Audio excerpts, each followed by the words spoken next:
Welcome back to Second and Short. It is Monday, December 18th, 2023. It is NFL Week 15 just wrapping up. We've got Sunday Night Football about to get started in a couple of minutes. I've got Colin back with us after just a week off.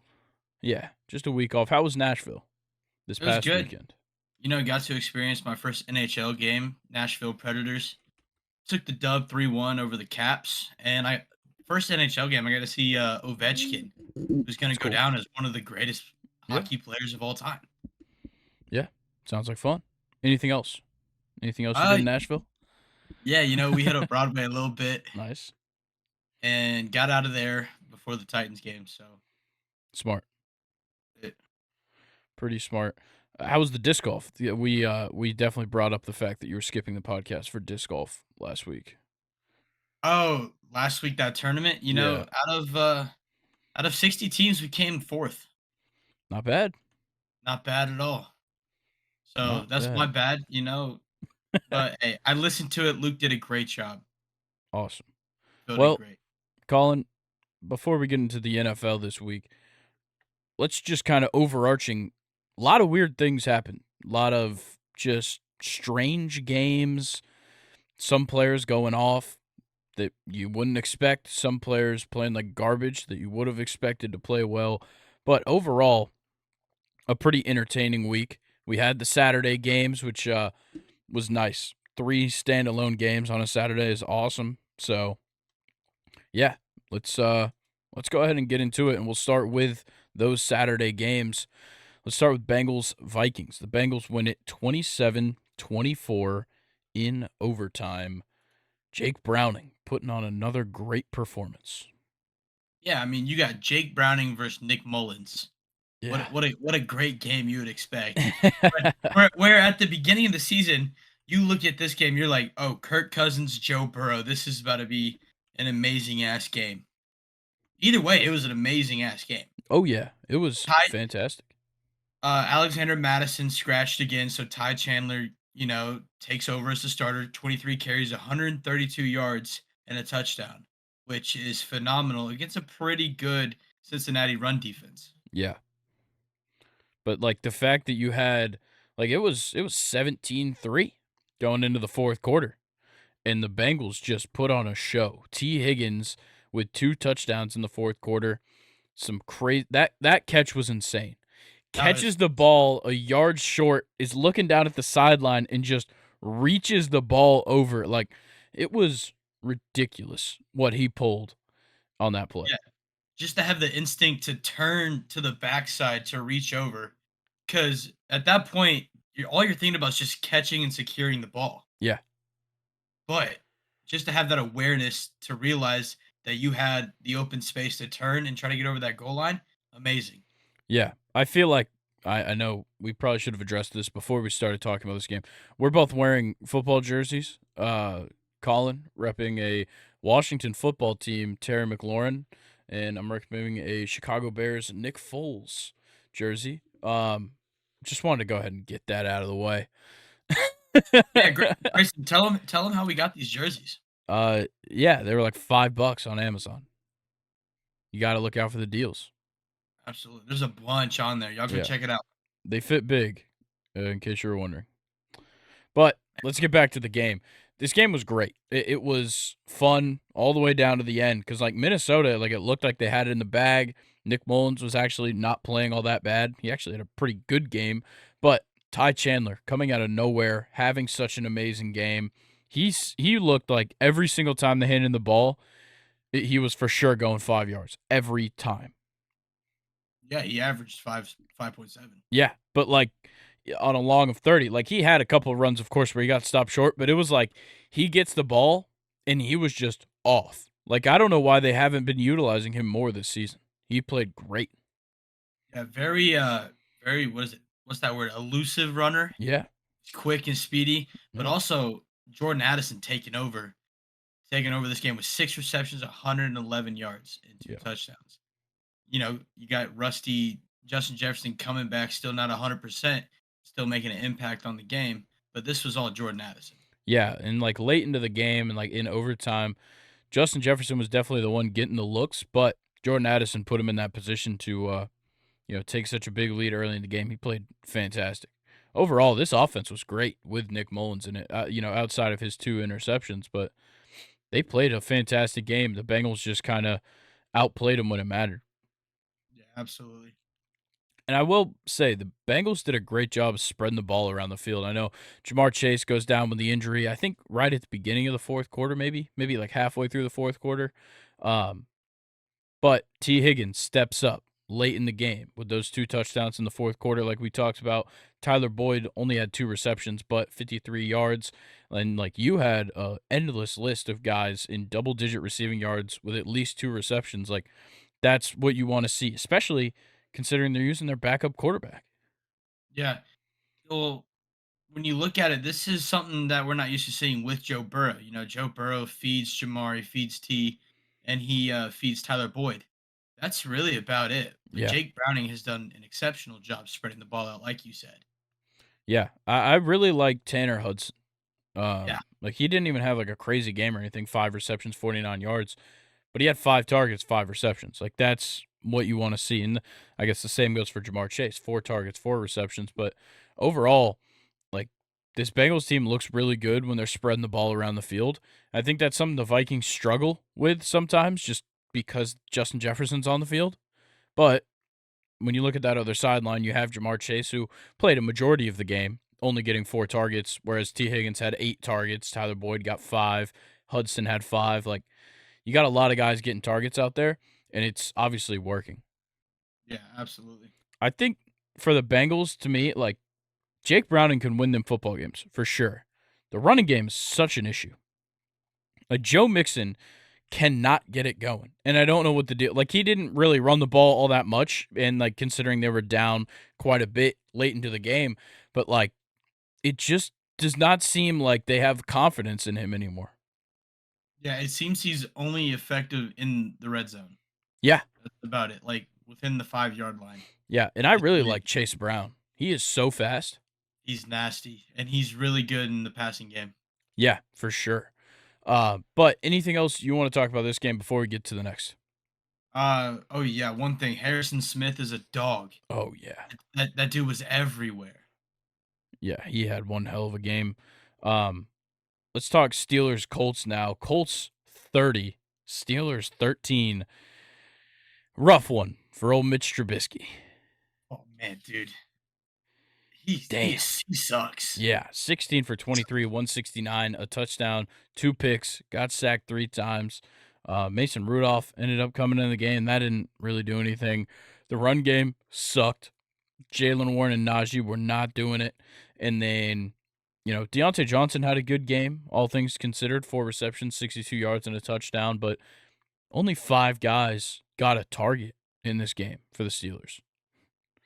Yeah, and they have plenty of other weapons that they should be spreading the ball out more, like the Bengals. Yeah. I mean, you still have Calvin Austin the third and a couple of those other guys, but Mitch Trubisky's just can't find them. No, no, he looked horrible, and the Colts looked amazing. Gardner Minshew didn't really have to pass the ball all that much, but when it came down to it in the red zone, 3 passing touchdowns, did a great job. Only 215 yards, but then on the ground, no Jonathan Taylor. Zach Moss wasn't playing well, but Trey Sermon or Zach Moss got hurt, I think, early in the game. Yeah. Trey Sermon, 17 carries, 88 yards. Tyler Goodson, 11 carries, 69 yards. That is amazing. Out of, I get really your third and fourth string running backs. Yeah, I mean Trey Sermon, we've seen Yeah, that he can be a starting running back in this league. for sure. He is that good. But it was really good to see him, explode for a breakout. Yeah, he definitely had a great game. And then Michael Pittman Jr. just having another solid performance. And then you get touchdowns from DJ Montgomery, Mo Alley Cox, and Zach Moss early in that game. Um, Kind of disappointing. Alec Pierce played like garbage. 5 targets, 1 reception, 13 yards. Kind of hoping he'd have some pretty good performances, but I think maybe 2 weeks ago, 3 weeks ago, he had like his first 100-yard game, and now like the last couple of weeks, he has not done anything. I was hoping to see him play pretty well, and same goes for Josh Downs, who kind of has done the same thing, where he had a couple of really good performances, and it's just gone downhill. But still, the Colts come out with a very big victory over the Steelers. Yeah, they're in this wild card race for sure. 100%. At 8-6, I believe they're second at the moment in the AFC South. Yeah, they are. Um, but the rest of their schedule, Falcons, Raiders, that's probably wins right now. Falcons, we'll talk about the state of them. Raiders, I don't know, man. Raiders just put up, what, That 68 points? that game was ridiculous. Yeah, we I didn't even really talk about it, but, like, what is there to say that you haven't seen already? Um, and then they finished out the season versus the Texans. That one's going to be tough, but We'll just have to we'll have see to if see. Texans have CJ Stroud or not. Yeah, I got a feeling Stroud will probably be back next week. He'll probably clear concussion protocol early this week, hopefully, and then he'll be right back in it. But I don't know. A lot of things can happen for sure. So let's move on to the final game on Saturday, Broncos-Lions, and the Lions put on a show, 42-17 for Detroit. And I talked about this on Friday's episode that I felt like the Broncos are just kind of like the test to see if you're a great team. Great teams can Mhm. beat the Broncos, bad teams can't, and a good team's going to play a close one with them. The Lions are a great team, and Jared Goff had one hell of a game. He was 24 for 34, 278, 5 touchdowns, no picks, no fumbles for him this week. Obviously, that's the key. Don't turn the ball over, because every time that the Lions play bad, Jared Goff is throwing picks or fumbling the ball. Every time. And it's always three of them. Yeah. And then Either Jahmyr three picks or Gibbs. three fumbles. Jahmyr Gibbs had one hell of a game as well. 11 carries, 100 yards, and a touchdown. David Montgomery, a good one as well. 17 carries, 85. But Sam Laporta, 5 receptions, 56 yards for 3 touchdowns in this game. And then Amon-Ra St. Brown did not have a single issue with Pat Surtain. 7 receptions, 112, and a touchdown on 9 targets. This was genuinely a masterclass by the Detroit Lions. Yeah, they looked really good. Like, this Broncos defense has been the real deal pretty much since that game against the Dolphins early in the season. Like, they haven't given up, outside of, the 2 games after the Dolphins game, since that game versus the Chiefs, they haven't given up more than 29 points. Or no, sorry, more than 22 points, I believe. Yeah, more than 22 points until this week. The Lions look great, man. I gotta say, and it's looking real good for them heading into the playoffs. Yeah, they got a cakewalk going Yeah. into Oh yeah. like you finish Patriots, Chargers, Raiders. Like that should be 3 guaranteed wins. Wait, what? No, the Lions finish off Vikings, Cowboys, Vikings. I'm on the fucking. I was about to say, why would they play a out of No, that's division yeah, team? Vikings, Cowboys, Vikings. Okay. That's my bad. Yeah, which the Vikings are definitely beatable with Nick Mullins at quarterback. And from what we Cowboys? just saw today, Cowboys are beatable too. But we'll talk a Cowboys little more about that surprise? later. They might just be. But let's get into Sunday's games, and we'll start off with Browns, Bears, and good God, Joe Flacco is back. 374 yards, 2 touchdowns, 3 picks. That's Joe Flacco's game. Yo, One hell of a game for Joe Flacco. Despite the fact they only scored 20 points, this offense looked amazing outside of the running game, which I think we all know is an issue for them. Because yeah. Jerome Ford and Kareem Hunt, not your most efficient running backs out there. But Amari Cooper only had 4 receptions for 109 yards. And then you have David Njoku having one of the best games of his career, probably. 10 receptions, 104 yards, and a touchdown. And then Marquise Goodwin had a 57-yard reception. That was his only target. Cedric Tillman had a good game, 4 receptions, 52 yards. And, like, it seemed like they dominated. The Browns were losing for like a decent amount of this game. Like, Yeah, all the way up to the fourth. yeah, Justin Fields, the only issue was he just simply could not get it going. Like, the Bears were playing well, but Justin Fields, it almost felt like he was holding them back on a lot of drives. Yeah, and one of the biggest things, he couldn't use his legs. Yeah. He's getting pressured a lot. There's a fourth down play. Yes. Did you catch that? Yeah. What a open field tackle. I forget who I think it was tackled it, Denzel but Ward. holy fuck. Yeah. Like, Crazy. that changed the game right there. Yeah, like getting to his legs. He was probably like a yard behind the line of scrimmage, 4th and 1, and just kind of tripped and fell and like nose dove into the ground like a few inches short of a first down. Yeah. It Yeah, was great insane. tackle. But But overall, the Chicago Bears defense is still good. Like, I'm not worried about that. Tremaine Edmonds, holy shit. 9 total tackles, 5 solo, and he had a pick 6.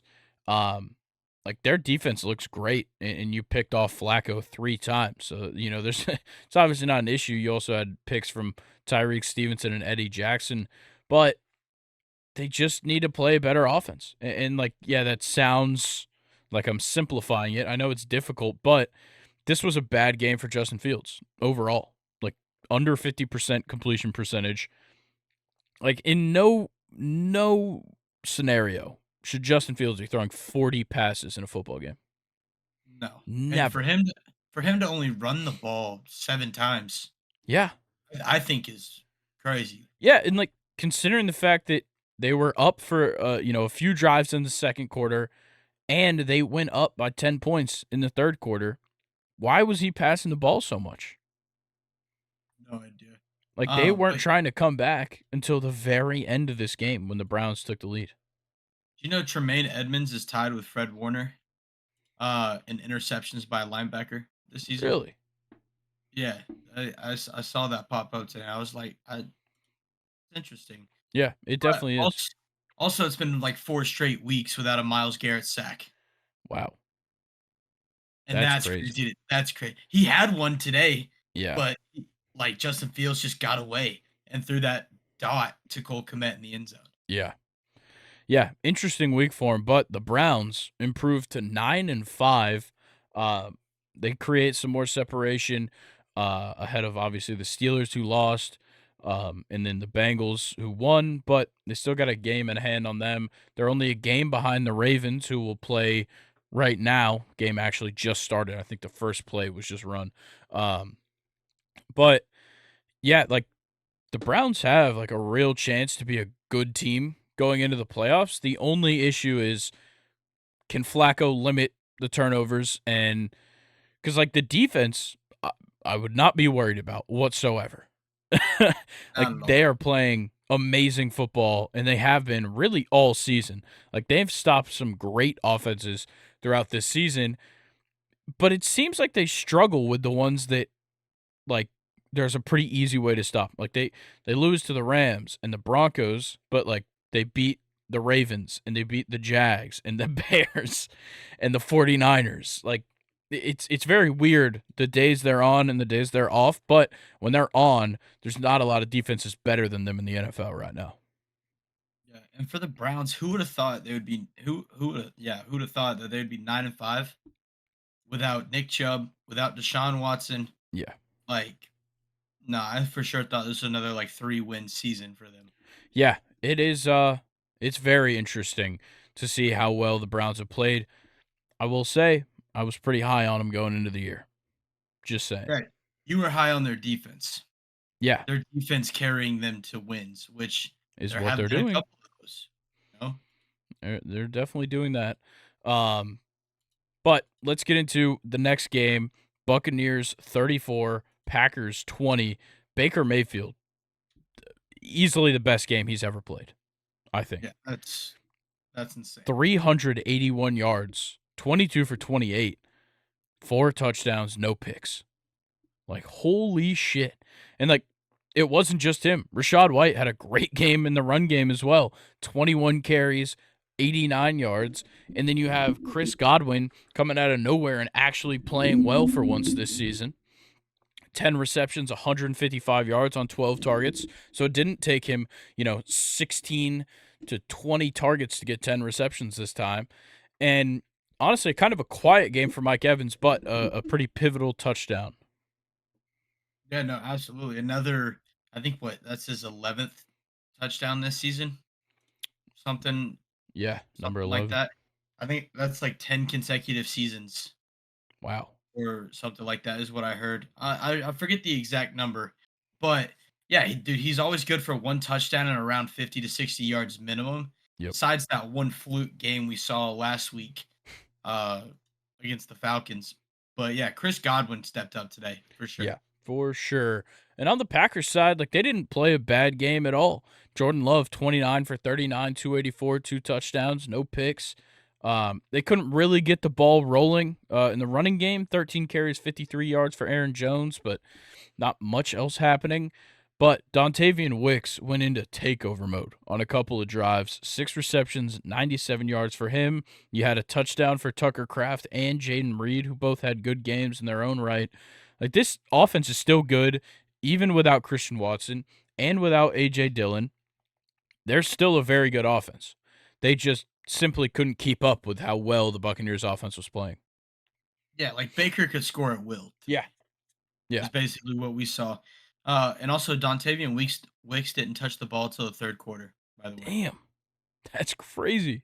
He caught 3 consecutive passes for like over 20 yards. Yeah. Insane.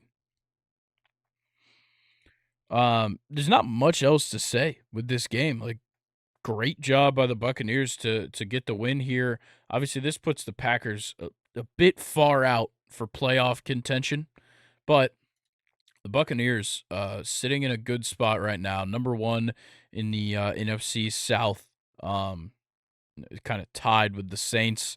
The Falcons obviously lost this week, which once again we'll talk about, but the Bucs and the Saints both have a great shot. I don't think they play again this year. I could be wrong. Nope, they play in 2 Um, weeks. So the Buccaneers have to go through the Jags, the Saints, and then they have the Panthers on the last week of the season. I got a feeling that Saints game is going to be an interesting one because the Saints, let's see who they play next week. They've got the Rams. The Bucs have the Jags. Those are both teams are able to beat and could definitely lose to as well. So that week 17 matchup might be pretty interesting between the Bucs and the Saints. But yeah, Buccaneers put themselves in a great spot. Packers fall, but not without, a pretty good performance from their team. But let's get into the next one. The absolutely beat up, mashed together Houston Texans team comes out with an overtime victory, 19-16 over the Tennessee Titans. Wow. No CJ Stroud, no Nico Collins, no Tank Dell. I'm pretty sure no Will Anderson. I'm pretty sure he was out as well. A lot of guys missing in this game. And somehow they pull it off. Wasn't pretty. That's for sure. It was not the Texans we're used to seeing because they scored 1 touchdown, and it was at the end of the fourth quarter to tie the game up and eventually take it to overtime.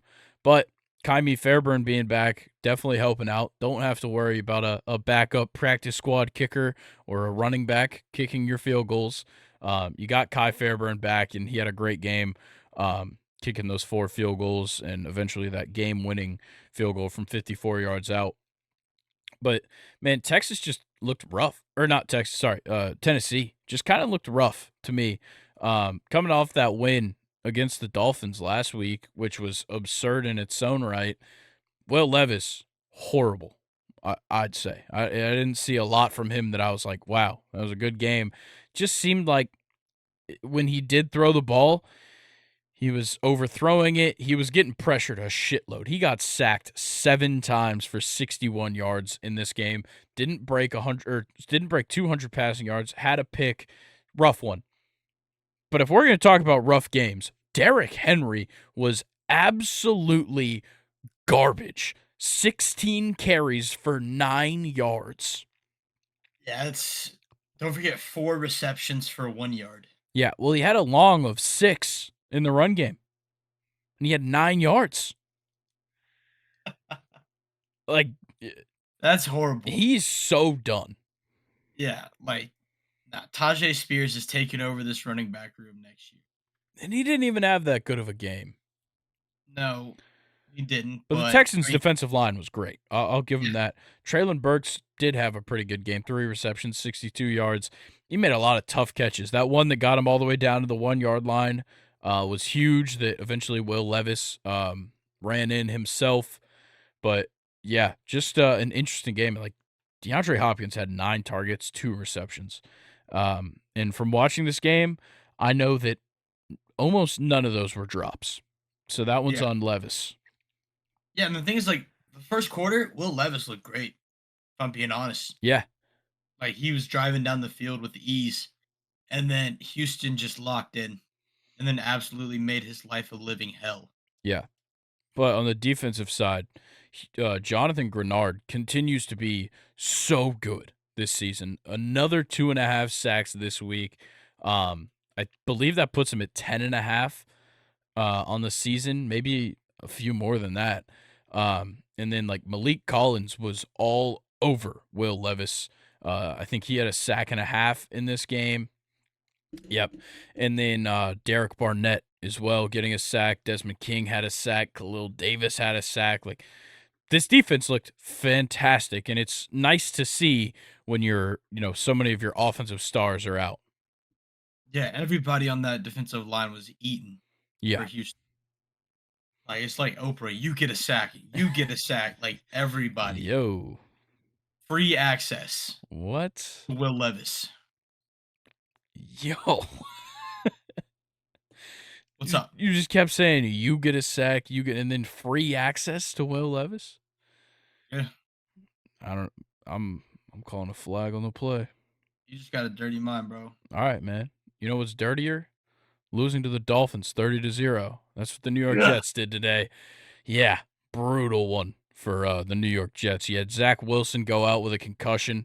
Um, I think he might have come into the game with it, with how he was playing. But 4 for 11 for him, 26 yards. And then Trevor Siemian came in.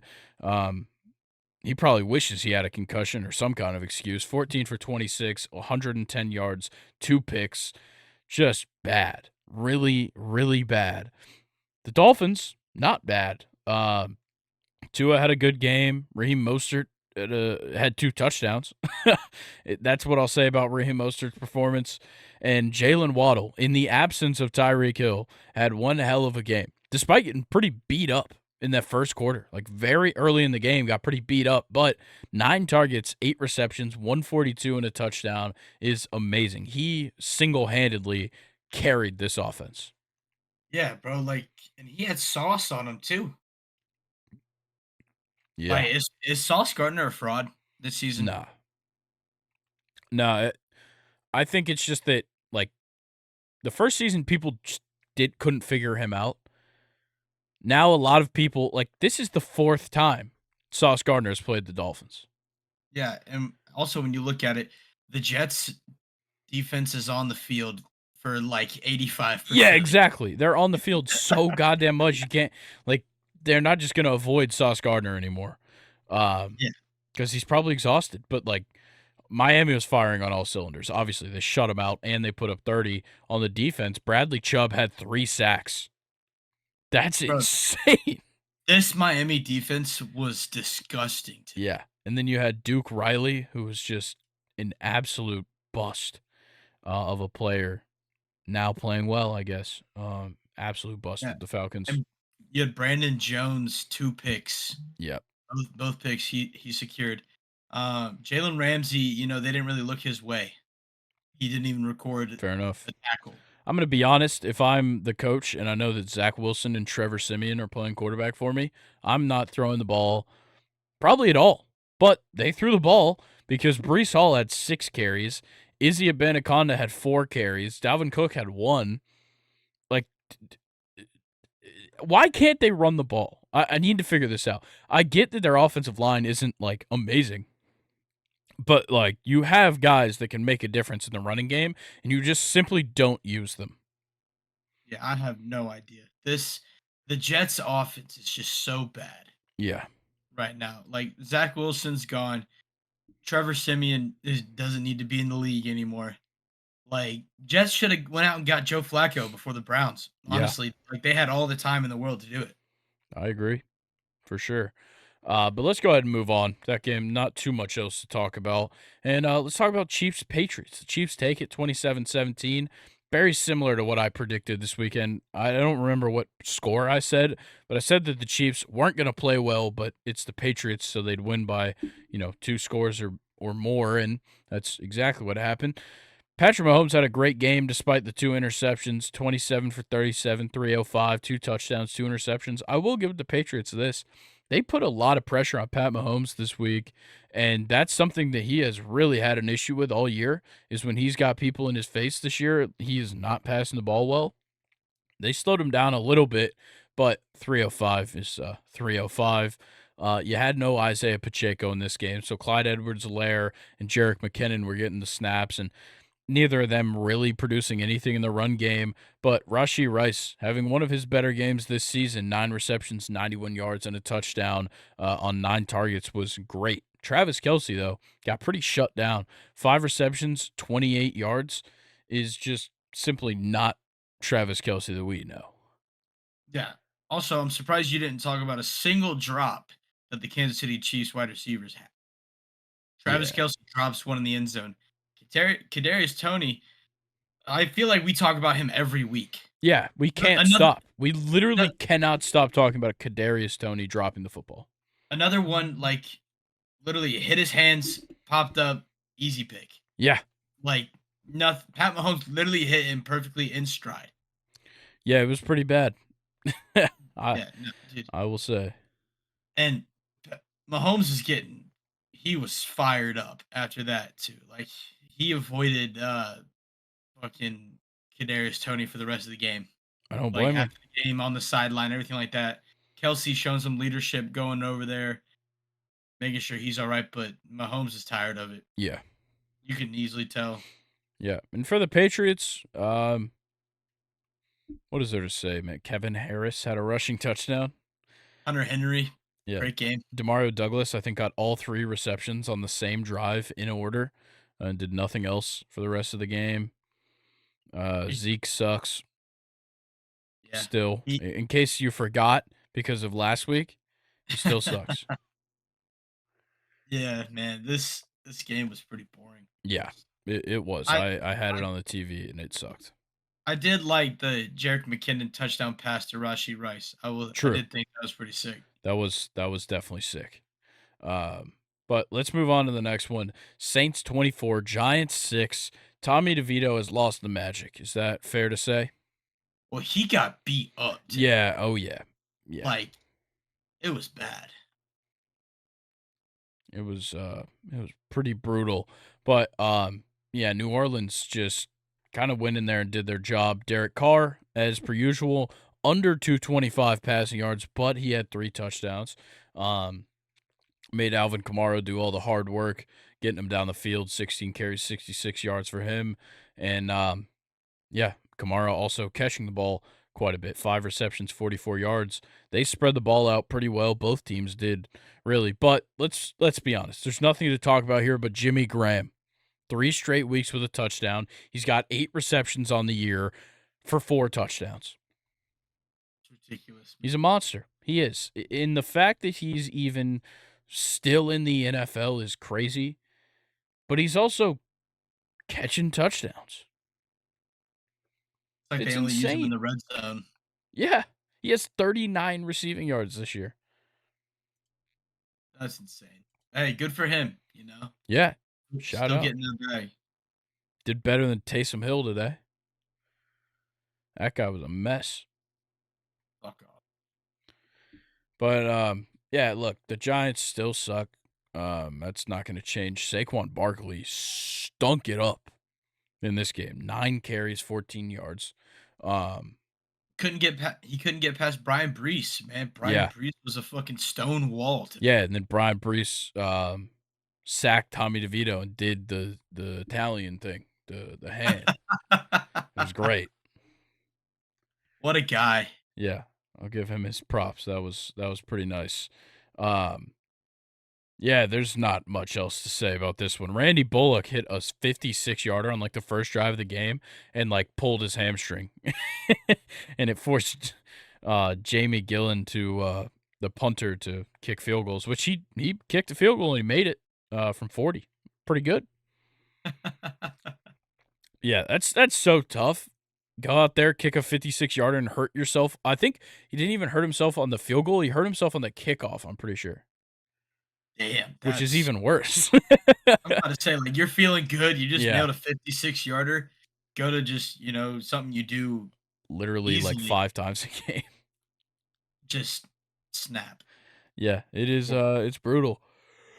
But let's get into the meat and potatoes of this episode.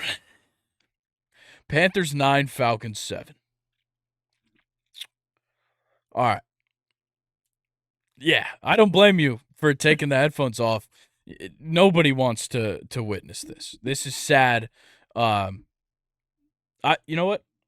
Let's just take this off the wall. Just get this out of this book. Come on, you got it.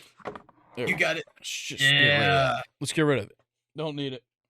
You know what else we need to get rid of? Arthur fucking Smith. Yes, this guy should be standing on a street corner begging for money tomorrow morning.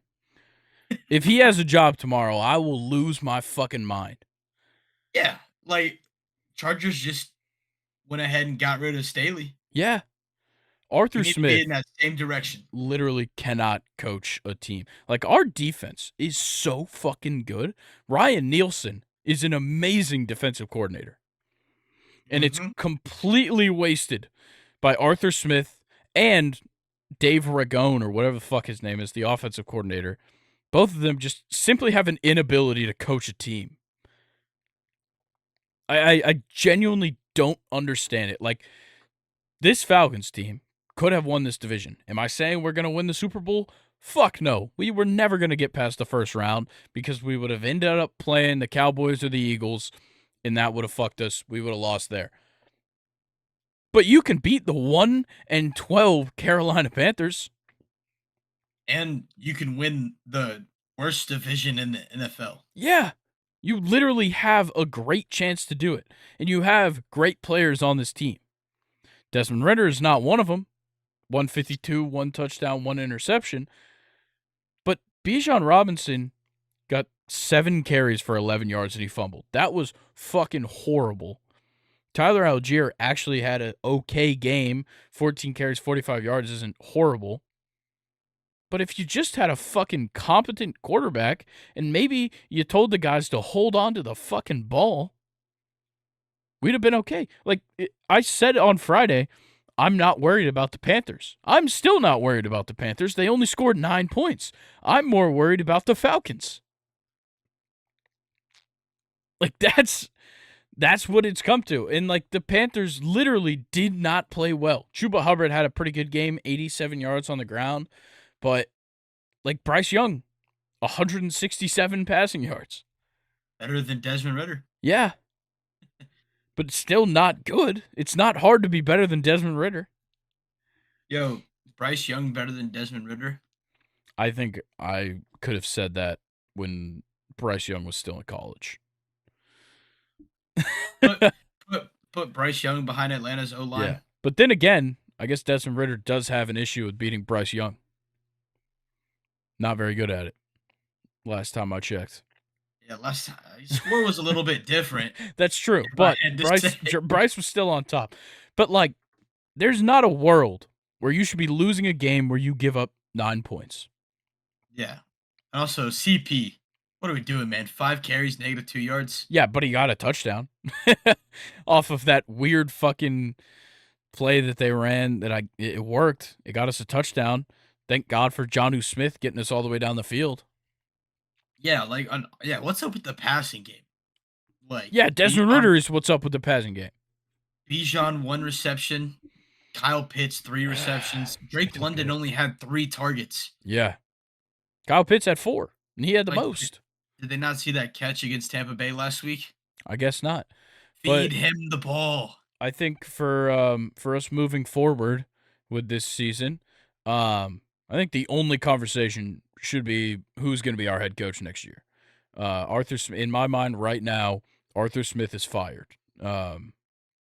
Whether he doesn't get fired or not, he's fired, and we'll have a new head coach next year. So I'm just going to go ahead and start the conversation now.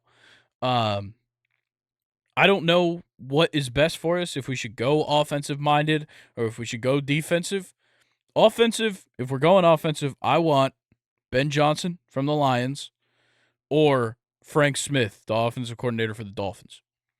Either one of those two, I want to see it because the Lions, simply because this offense is amazing that they're running right now, and it's very similar to ours where we have 2 good running backs and we have a pretty good, fast, reliable hands, number 1 wide receiver, great young tight end.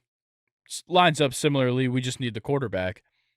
Frank Smith works because Kyle Pitts, Bijan Robinson, Cordero Patterson, they're all positionless.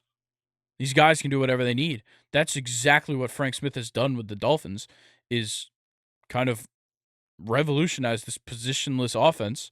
And I think it would work well for the Falcons, once again, if we have the quarterback for it. So those are my Yeah. 2 offensive-minded candidates for a head coach. If we're going defensive, either just give Ryan Nielsen the job, our current defensive coordinator, because he has been amazing this season, or go and get Brian Flores, who is just kind of up there in Minnesota waiting on a new head coaching job after he got screwed by the Dolphins and the entire NFL. Or go get Mike McDonald, who I think makes the most sense. He's the defensive coordinator for Baltimore. He was a coach at UGA. He was a student that attended UGA. He went to Centennial High School in Roswell, where he played football and baseball, or maybe football and basketball. I can't remember. But the guy has connections to the city. He has connections to Georgia, and he's got connections now to Todd Monken, with obviously with Baltimore. And then, fun fact about him, the only head coaches he's ever worked under are Mark Richt, John Harbaugh, and Jim Harbaugh, because he spent a year at Michigan. Hmm. So I like Mike McDonald probably the most, just because of the ties to Georgia and all of that. It would play in pretty well in my eyes, and he's running probably the second best, maybe the best defense in the NFL. I'll go ahead and say second, because the 49ers exist. Yeah, that's where I'm at right now. Arthur Smith is unemployed, and I want a new head coach and a I new like that. offensive coordinator if anybody's interested. Yeah, I think we'll go the more defensive route, Yeah, mainly because that's where we've seen the most success in the past couple of years, yeah, like and then go out the and Dan find an Quinn offensive days. coordinator. Yeah, Yeah. like don't make, because like what happened when Arthur Smith came in was like we were an offensive team and all that, and then like that has now entirely changed. We're a defensive team for sure. Our best players, our biggest roles are being played on the defense right now. That's where your head coach should be, because that's who you need to lead the team, is the best players. They need to align with the head coach, and then the offense can be, catered by an offensive coordinator that genuinely knows what he's doing and isn't just a puppet for Arthur Smith. Exactly. So that's how I feel. I don't care about the football that's being played for the Falcons this year anymore. Yeah, I give up. I don't even want to make playoffs if Arthur Smith's still at the head coach spot. Agreed.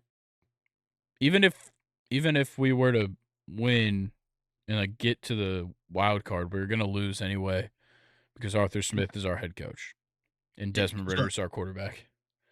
because realistically, you have the Colts, the Bears, and the Saints. That's Those are 3 winnable games exactly for sure. Now they're not, not at all. unless we have one I hell of an interim head coach next week. If Arthur Smith's head coach, I think we go 0-3. for sure. Yeah, Honestly, definitely, because Colts definitely. Gardner Minshew, like we'll keep him contained, and we'll cut out Michael Pittman away. Yeah, Jesse Bates will be hawking him all day. yep. Yeah, the But deep we'll ball see. definitely won't play against the Falcons. It's really just about stopping the run with them. But let's move on to our next game here. Rams 28, Commanders 20. This game was way closer than it needed to be, and honestly, I expected more points out of both of these offenses. Not to say that these offenses played bad, but Sam Howell goes down, um, and then Jacoby Brissett enters the game. Actually plays pretty well, 8 for 10, 124, 2 touchdowns. But man, I don't really know what happened today with the Commanders. I feel like this offense still should have run much better. Yeah, well, you're missing Brian Robinson. Yeah, That's a big key person that you're missing. But yeah, Jacoby Brissett looked great. He played 2 drives, 8 for 10, 124, 2 touchdowns. yeah, Sam Howell did not look great. He just couldn't find the consistency to throw. He was 11 for 26. yeah, Absolutely horrible. But when you look at the other side, Kyron ran for 152 yards on 27 carries and a touchdown. He also, you're talking about not a lot of points, felt like should have been more. He fumbled twice, one in the red zone that probably was guaranteed points right there. The other one they were driving, so probably another guaranteed points. So yep, that's potentially 14 points off the board. yeah. But is it safe to say Cooper Cup is back? Oh Like yeah, is like so is it back. I that's 2 weeks in a row that he has just gone insane. Yeah, yeah. He's playing great, and like isn't like having to take like a back seat. Like they got the same amount of targets. Cooper Cup just played a better game.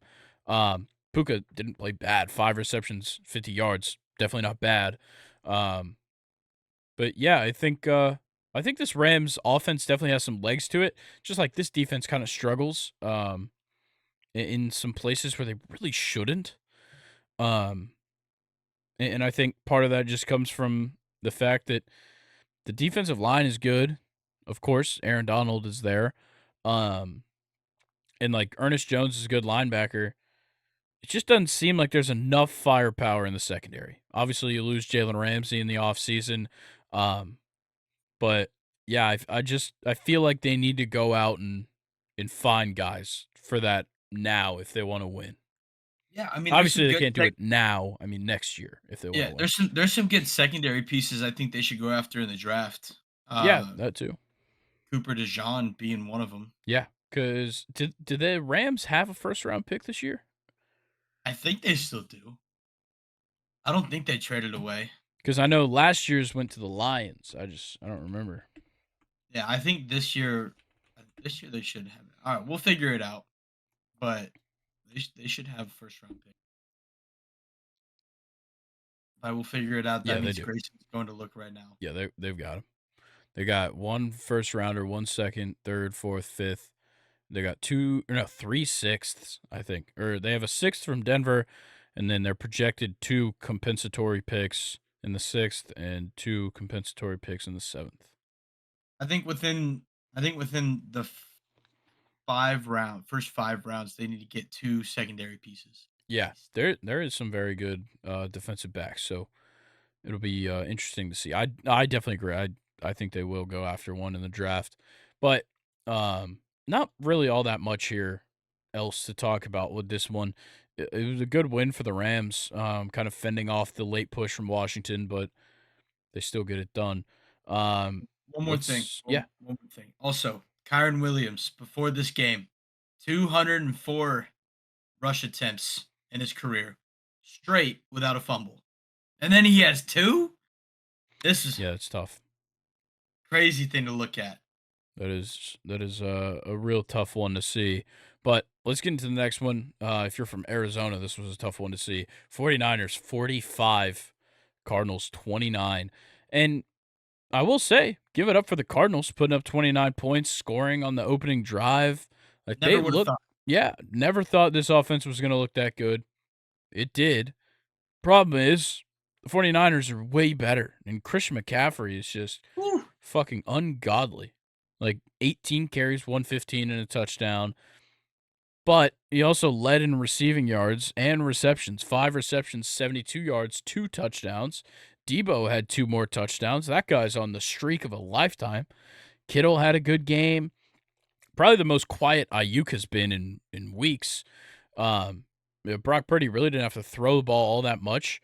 But Kyler Murray just struggling, throwing the picks there at the end.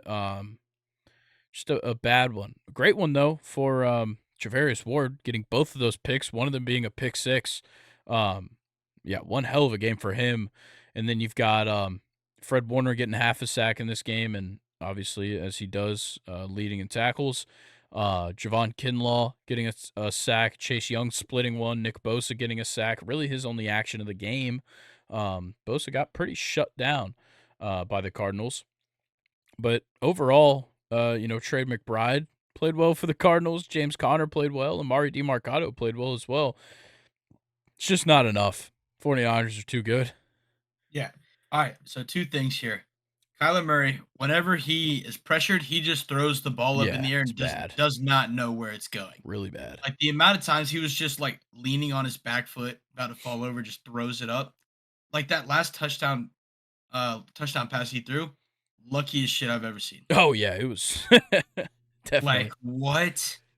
That was about as lucky as Jake Browning to T Higgins, if I Yeah, had to say I this agree. week.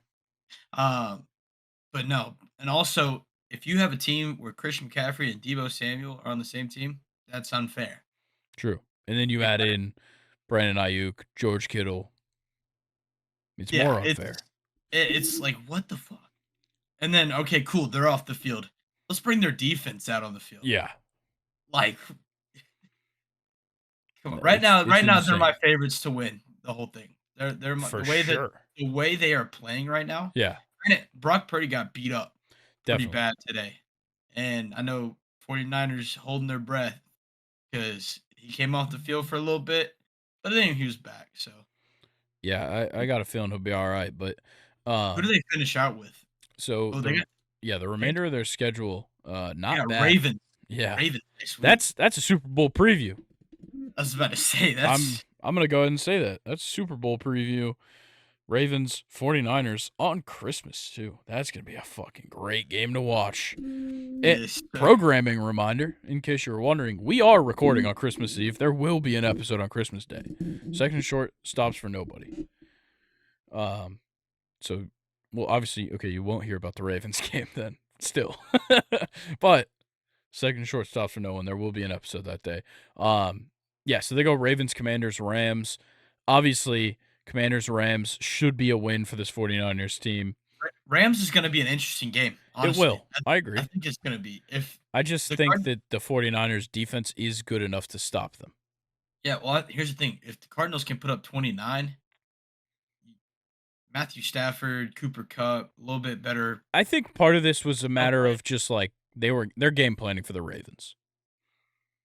This was definitely a look ahead type of game, and they still put up 45. But it's also one of those games like so. Say they win the next two, they're already looking into the playoffs. Yeah, They're for writing the sure. Rams off. Last game of the regular season. Then again, they might not even have to win. Yeah, Depends on what the Eagles do tomorrow against the Seahawks today as you're listening, because the Cowboys fell, which we will definitely talk about in just a second. Um, those are really like I guess the Lions are pushing up on them, but the 49ers have a game in hand on everybody, except the Eagles as of right now, and they might not really have to do anything when it comes Week 18, because the Eagles don't have the easiest route either. yeah, absolutely. But yeah, let's talk about this Cowboys game. Well, really, it was the Bills game in Buffalo. Bills win it 31-10. A late touchdown for the Cowboys, a rushing touchdown by CeeDee Lamb. Weird, but the Bills looked phenomenal on the ground only. Josh Allen did nothing. Like he literally did nothing. When is Josh Allen gonna combine for just over what is that? 118, 108? Yeah, 118 rushing and passing yards combined. He That had is insane. 94 passing yards. He only threw the ball 15 times, 7 completions. But James Cook, holy shit. 25 carries, 179 and a touchdown, and he only had a long of 24. Like, this guy was just consistently give him the ball 20 yards, give him the ball 7 yards, give him the ball 15 yards, just over and over and over again. And the Cowboys just kept putting the Bills in great field position early, early in the drives, punting the ball, and the Bills were just able to just stomp them. Absolutely. This new Bills offense behind this new OC is so impressive. Yeah, they're Like great. the whole dynamic and the whole energy has just changed. Yeah. And like the Bills offensive line, like Dawkins, just tossing Micah Parsons around. Michael Parsons is washed. Okay. Chill. Nah, I'm just fucking. I'm Chill. just fucking with you. Chill, bro. I don't want to get. Actually, no. I would love to get mentioned on his Bleacher Report show. So have at I'm it. not going down that road. Yeah. I'm gonna get clowned by everybody. Yeah. No, he's definitely not washed. But 2 total tackles, no QB hits, no sacks. He had a couple of pressures. I think 3 or 4. Just a bad game. But speaking of standouts on this defense that are having bad games, Deron Bland just keeps getting burnt. You pointed this out to me before the podcast. He sucks. Like, they didn't even throw the ball much in this game. He still looked like shit. Yeah, and like it's just is next Trayvon Diggs. Yeah. It's either a pick six or a giving up a touchdown. Like, come on now. Yeah. And I also I want to point this out because they talked about it on the broadcast. It's just kind of bad luck for Dalton Kincaid. Um, he was prepared for it to be raining and wet. He was wearing like rain gloves essentially, which have to be wet, and the ball has to be wet for them to actually work. Just didn't rain, and he still had those gloves on. Dropped 2 passes right through his hands. Changed gloves, was fine, but he didn't get another target. Yeah, So that's kind it of was tough. raining, just not hard enough. Yeah, yeah. But yeah, this game definitely, I was definitely surprised, and I know a big part of this, I think, is that first of all, the Cowboys have not been good on the road. They're 3-3 going into this one, this season, but they just played 3 straight home games. It kind of makes sense that they were going to play bad in such a hostile away environment. But now you look ahead and you're like, oh, they got to go on the road to the Dolphins next week. The Dolphins could beat them next week. Yeah. But then again, the Dolphins don't like beating teams above 500. So maybe And we gotta not. see where Tyreek's at. Yeah, that's definitely a big factor. But like the Cowboys got to make some big changes going into next week if they want to win that game. What just happened? What? Bro, Nathan's gotta be punching air right now. Why? Because Brandon McManus just missed his second field goal. Goodness. It doesn't matter. Nathan's going to put up nothing anyway. I know, but it's like kicking a man while he's already He's down. already last in the league. He was projected 88 points halfway through the 4 o'clock slate. Just let him suffer. Nathan, I know you're listening to this. I'm not sorry at all. Yeah. Somebody had to do it. Yeah, Right? somebody had to be the worst fantasy team, and I think we kind of all expected it to be you. See, at the beginning of the season, I expected it to be me with all my injuries. Yeah, that's Honestly. true. Yeah, the injuries got you, but you like to make trades. Some of them work. Some No, definitely don't. Some of them do. Debo would be nice on my team right now. Yeah, that's fair. But yeah, I think the Cowboys are in an interesting position now because they're 10-4, so like they're still in it for sure.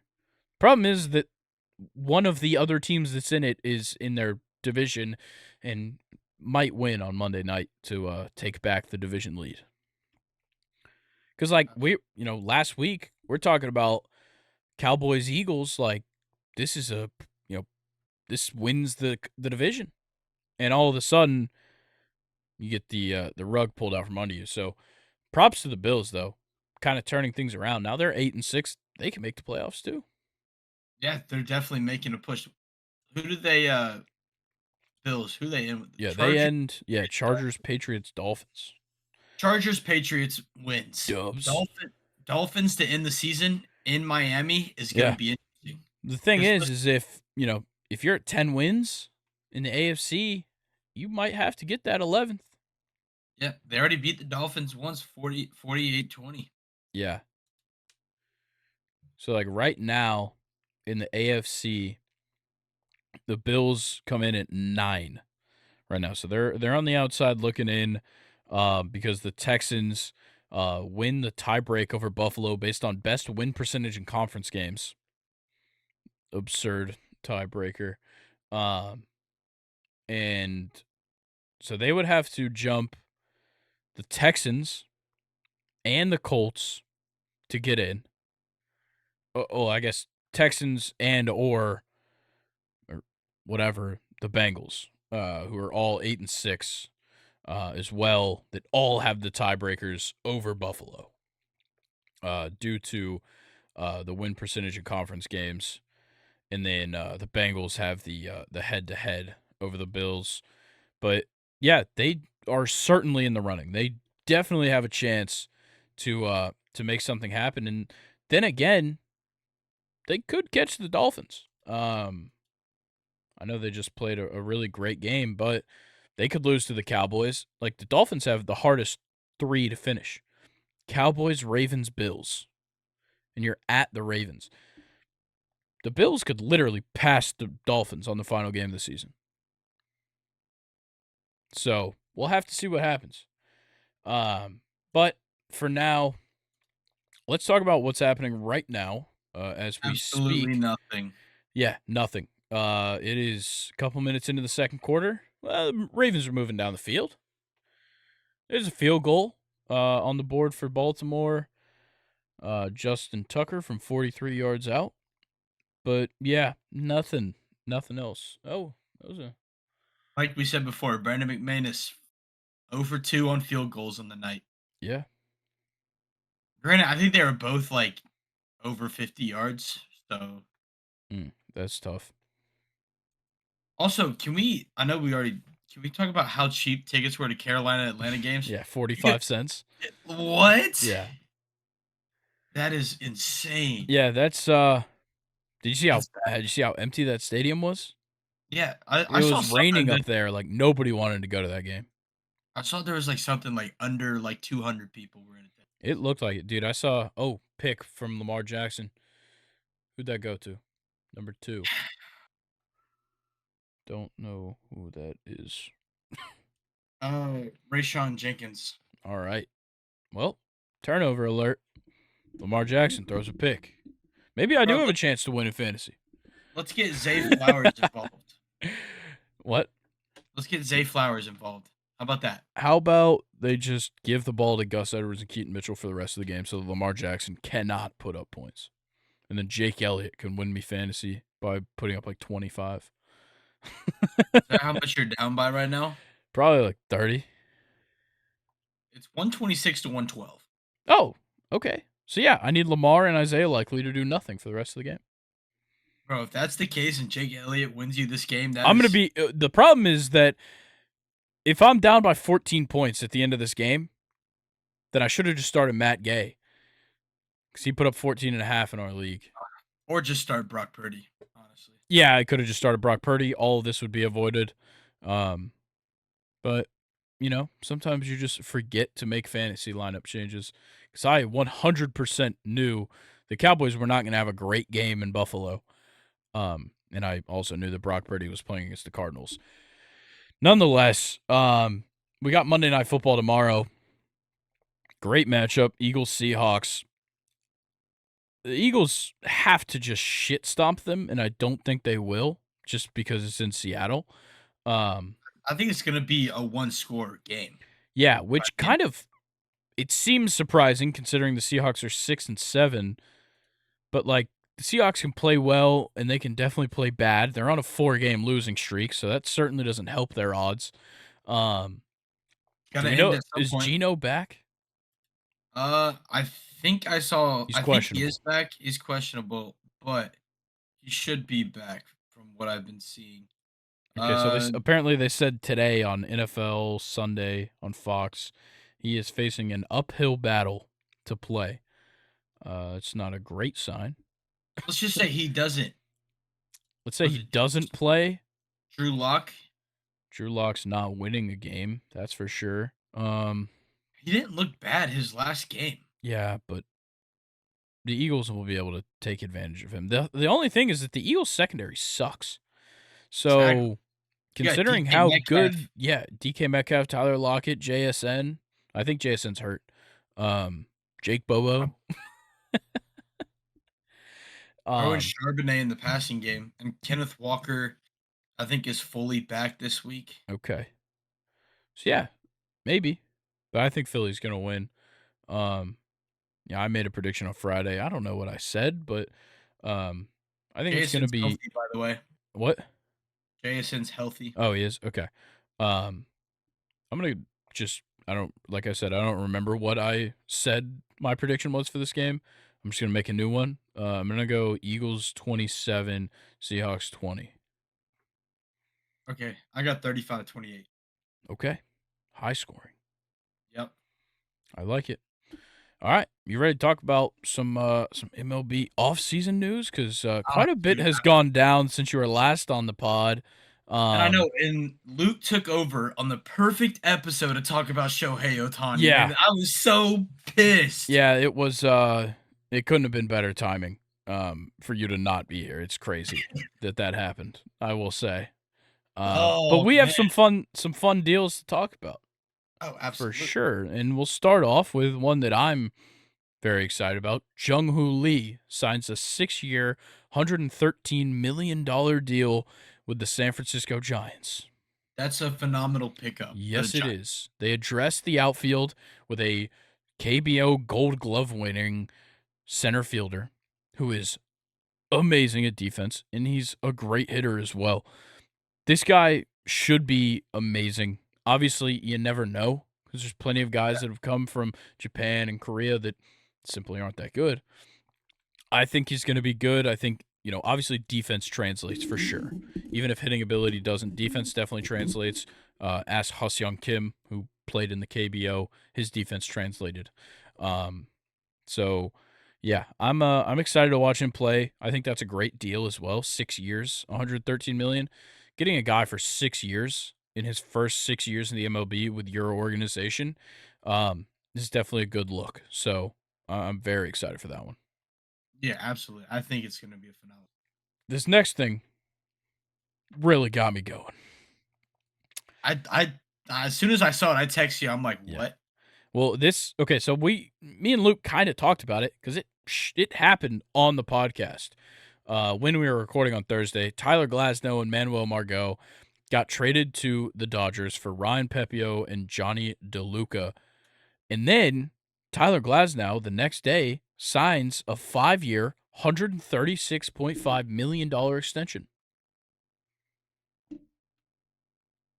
What the fuck? Shit don't make sense. It doesn't. And like that's a lot of money for Tyler Glasnow, who simply hasn't done anything since they banned sticky stuff. Yeah, like they're banking on him just to be good with a change of scenery. Yeah, and like the guy is so injury prone.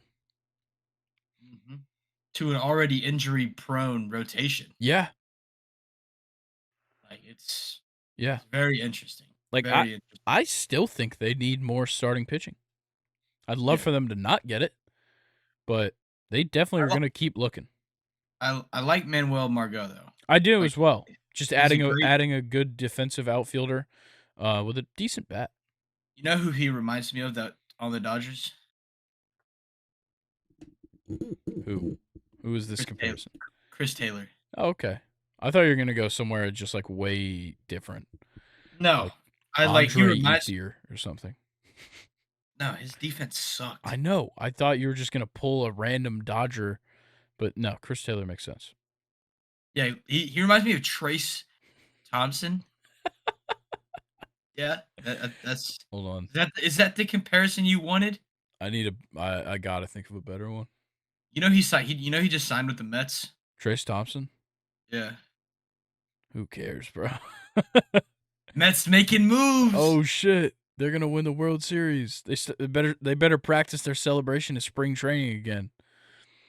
I'm telling you, it's the Royals that are going to the World Series. I'm telling you. Maybe we'll talk about them in a second, but let's talk about So some of the Braves moves. They acquired Matt Carpenter and Ray Kerr, I relief love pitcher this. from the Padres for Drew Campbell. I love it. I don't get it. I like Ray Kerr. Okay, yeah, I like that one. I don't care for Matt Carpenter at all. Oh, I think we could potentially try to flip Matt I Carpenter, think we will personally. honestly. But Ray Kerr is a great young pitcher. Did Jacksonville just throw a pick? I don't Yep, know. Jacksonville just threw a pick. Yeah, and Or no, fumbled. Sorry, fumble I'm sorry recovery. for anyone who has DirecTV and Can't just watch the can't game. watch the fucking game. Definitely not. Like that's definitely not me. No, it's definitely not Colin. For sure. That's why he keeps asking me what's happening instead of saying it before it happens because I'm watching on YouTube TV. All right. Well, yeah, I like picking up a relief pitcher for sure. Giving up a prospect outfielder that was never going to come up, definitely don't have a problem with that. And yeah, like if we keep Matt Carpenter, cool, nice bench bat. Then again, in this day and age, bench bats don't matter because you don't have to pinch hit ever, pretty much. He would be a guy that we give like Ozuna a day off and we Yeah, DH Matt Carpenter or something yeah. like that. Or like you Uh, could even give somebody in the infield a day off, and he could play all around the infield. yeah. Honestly, So I'd rather have him at third or second yeah, base. I was gonna say I'd rather have second base because I know Ozzy has had a couple of injuries over the last couple of years. So yeah. having some depth there, considering that Orlando RC is pretty locked in at shortstop. Um, but yeah, I definitely see Carpenter getting flipped. But David Fletcher got outrighted to Gwinnett. If that tells me anything, he's getting flipped as well. Because that's clearly just we're about to trade you and we don't want you on the active roster. Yeah. That's exactly what that move is to me. So you think Because that's what we did to Evan White. Evan White got you outrighted and then we traded him. you think we flip him to go after like a Cease. everyday Every single player that we trade for is getting flipped for Dylan Cease. awesome 12-man trade for Yeah. Dylan Cease. Yeah. Yeah, because I We don't think already sent Stassi to the White Sox for nothing, so yeah. might I as don't well. think I don't think we're gonna get Gurriel because He resigned he's actually. yeah and that's what I was about to say. He re-signed with Arizona, Yeah, and I don't which I see us guess going. Kellenic we're going for. I I really think we're like. sticking it out with him. I think we give him a chance, and if we need to go out at Yeah, if the we have to go out at trade the deadline, deadline and get a left fielder, honestly, I don't care if we have to put Marcelo Zuna in left field. I don't mind it at all. Like he's not good at left field, that's for sure. Jared Kellenic can at least physically throw a baseball. Marcelo Zuna looks possibly the most awkward trying to throw a baseball for a professional baseball player. Have you seen Yordan Alvarez try to throw a baseball from the outfield? Yeah, but those guys are both just absolute DHs. Like it blows my mind that Marcelo Zuna made a name for himself playing for the Marlins and playing Yeah, left field. yeah, but that outfield was ridiculous. Yeah, and defense did not matter No, not because at all. you had Marcelo Zuna and Giancarlo Stanton on the same team, and I think they were just putting Yelly in center field. Yeah, Yelly was their center fielder. Yeah, and he's just definitely a right fielder. He's not fast enough to play center field. That's totally against the point. We don't need to be talking about like the 2014 Marlins. That's the type of shit that we get into on this podcast, people. Get used to it. Yeah, just imagine conversations not on the podcast. We'll just Oh, be yeah. Oh, my it's God, dude. We are literally like, we become those videos of people where like they just do a video where they just say names. Me and Colin do that unironically, sitting like doing nothing. we'll say a name and Yeah. we try to Be see like, like how "Dude, like that reminds me of this guy," and then it's a wormhole from there. Um, yeah. But, yeah, okay, back to what I was saying. David Fletcher got outrighted to Gwinnett. I think that means he's getting flipped. Um, look, AA is a genius. This guy just knows how to flip players. This guy knows how to trade for the right guys somehow. Like, it seems like there's not a lot of guys we've traded for, they're just, like, useless. not at all. So, hopefully Kellenick doesn't start a bad trend. Um And I did. I got a little tweet notification from the very popular MLB parody account Fax Sports MLB, um, which I wanted to send to Luke really bad to see if I could trick him. They said Braves acquire Carlos Rodon from Yankees for Matt Carpenter.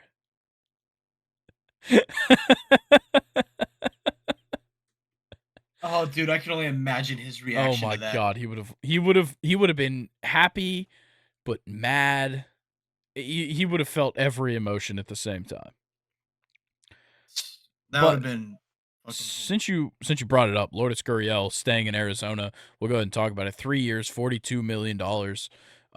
Very team friendly deal for how good he's been in left field, and obviously they're trying to keep the band back together. It seems like, but adding Erod into that rotation, um, I think their deals definitely aren't done. I think they have a few more in their bag.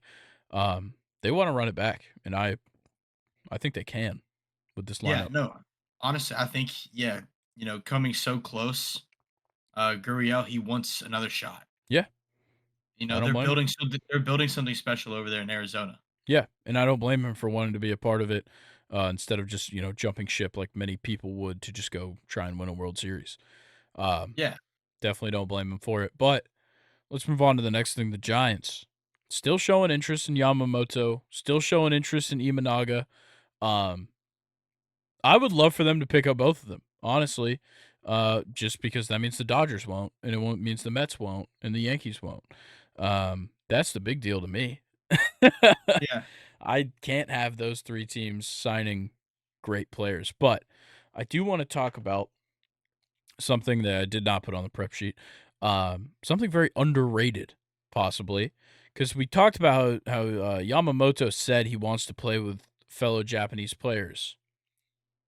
Could he go to the Cardinals and play with Lars Nootbaar? They were together the other day.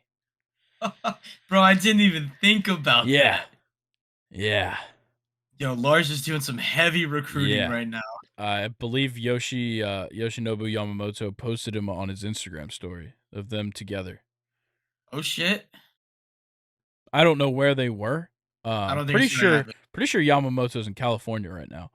Um, so I don't know. Seems like it could happen, but then again, the Cardinals have signed I think 4 starting pitchers this offseason, so I I think doubt they're going for him.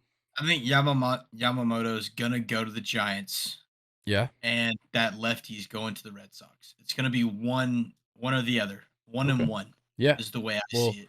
we'll talk about the next thing that I have on here. The Giants and the Red Sox have both made offers over 300 million for Yamamoto.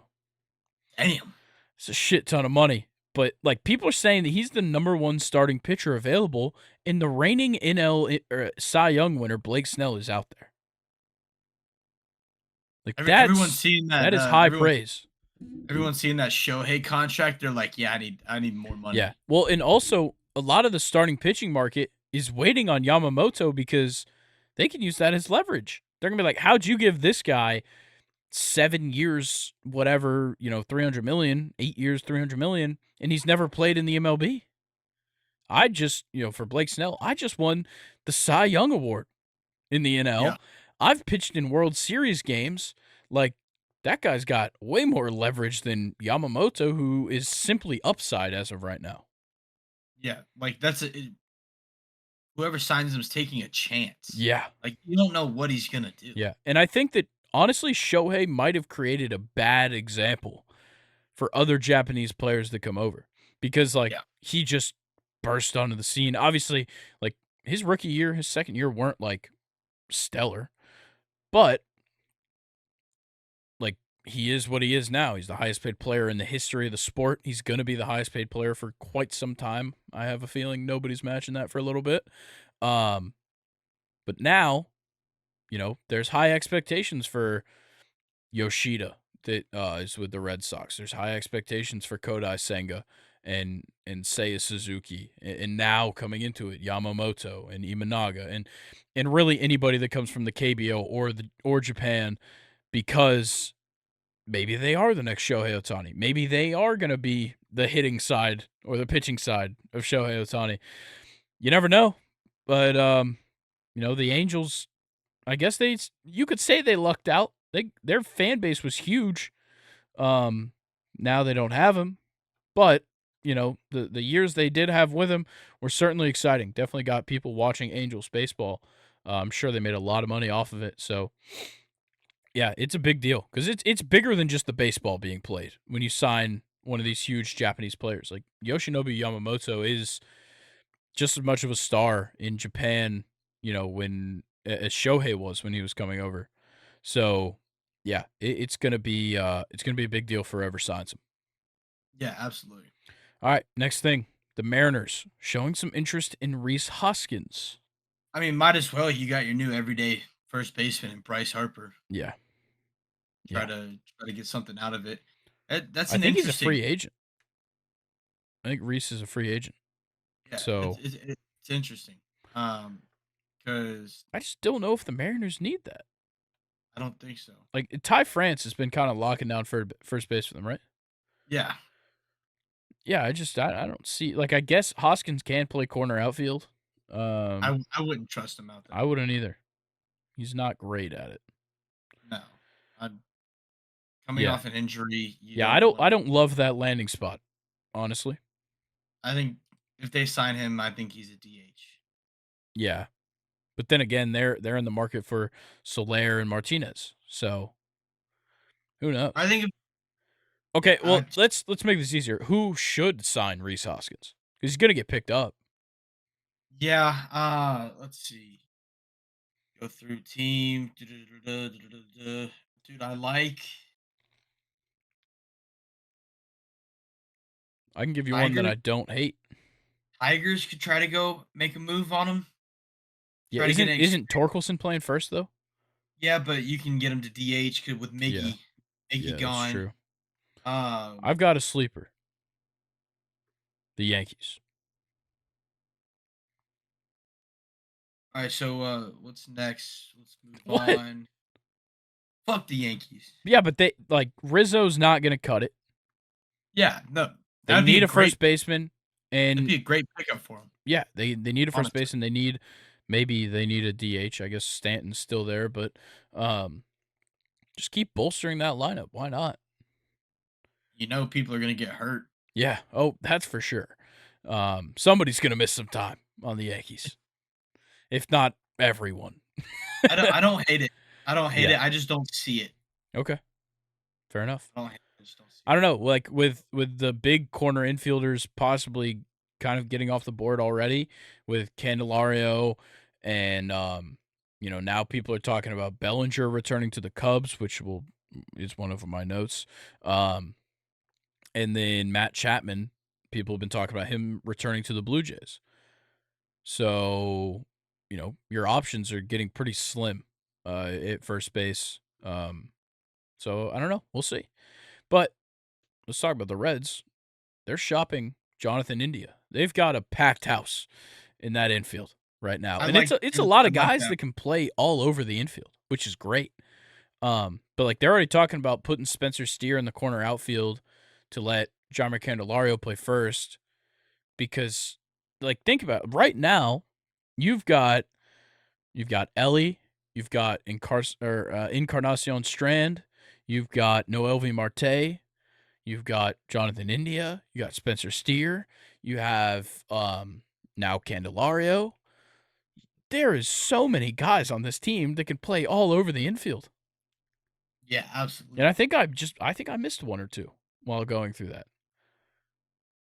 But yeah, like they've been blessed with all of this talent. If Steer goes to the outfield, there's still too many guys in the infield. you've got to get rid of Jonathan India out of the pack. He Yeah. simply Try just to has not been good. He has not produced since that Rookie of the Year. package him up with some minor league talent Yeah, that you have because your MLB ready players are so young already. yeah. You have the opportunity to give up those young guys. And Try to go get some pitching. I think it's pitching and it's a power hitting outfielder. Yeah. Those are the two things they need. Because like when you look at the lineup, there's not much power. Like you have obviously like Ellie De La Cruz can hit for power. Christian Encarnacion Strand can. Noelvi Marte can. Spencer Steer can. But there's not like the straight up power hitter on that Reds team right now. Yeah, You absolutely. got a lot of good hitters. You got a lot of speedy guys. It just doesn't seem like they have the boomsticks in that lineup that maybe they need. I agree with that. Because like Tyler Stevenson is a good power hitter, but like when you look at their outfield, Will Benson, TJ Friedel, Jake Fraley. Yeah. All right, hear me out. Say they were to go out and just for dirt cheap go out and get Joey Gallo. That's not bad. And it adds in a lefty. Lefty power hitter Yeah, that you get him only doubles and home runs. That's all you need. true. Who cares if he leads the league in strikeouts? Yeah, and then again, he won't play enough to lead the league in strikeouts. Hopefully. Exactly. Exactly. He's not an everyday player. Yeah, But they could also go out and bring Adam Duvall back. true. Something like that. Like there's a I lot do of like Duvall. He's my yeah, favorite when it comes to guys that can play all over the outfield and hit well. He's the guy. yeah. I definitely Ooh, like that one. there's a sleeper bat on here, Grayson. Two of them actually. Cole Calhoun, Yeah. that's a sleeper. And then you also have um dude, they could go out and get Eddie. Mm-hmm. Like nobody's snagged Eddie yet. Yeah, I'm surprised. Honestly. I bet the These guys Royals will. They're snagging everybody. future bet ain't looking too Dude, bad the right now. Royals are about to just literally be the Braves. Just saying. Just saying. All right, well, let's talk a couple of other things. Another guy who could get traded, Framber Valdez. Stonehead. Yeah, dude, that one would be very, very interesting if they trade him. You know, I talk a lot of shit on him. He's a I great would fucking not pitcher. I would not mind him in Atlanta. 3.13 ERA last year. I mainly just bully him for his looks. Yeah, no, he has a square head for sure. Yeah. But he's a great pitcher. No, Playoffs, maybe not.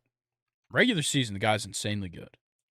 we use him till the trade deadline, and then I don't hate it. we, we flip Yeah. him. Or we just sign Jordan Montgomery already. Just go out and Yeah. do that. Don't even have to give anything up but money. Yeah. I like that idea much better. And it seems like the Rangers pretty certain he's not coming back. They went out and signed Tyler Mahle to a 2-year deal. But That was interesting. 'Cause yeah, isn't he hurt right now? I don't know. He might be. I'm pretty sure I saw that he was. Like he's look that shit up because I'm pretty sure he just had surgery on something.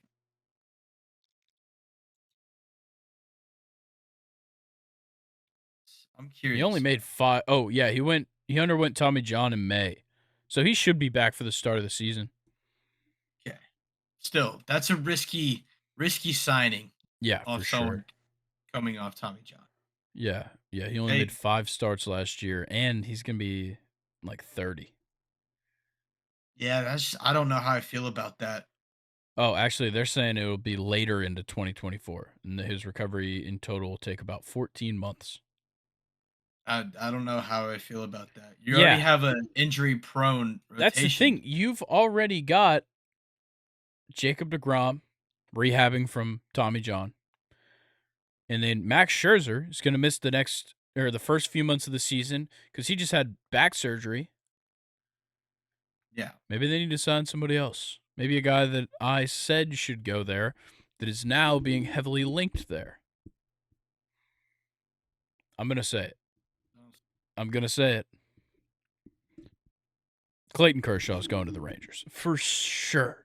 This puts so much pressure on the Rangers to go out and get starting pitching. The first couple of months, especially if they're not bringing back Jordan Montgomery.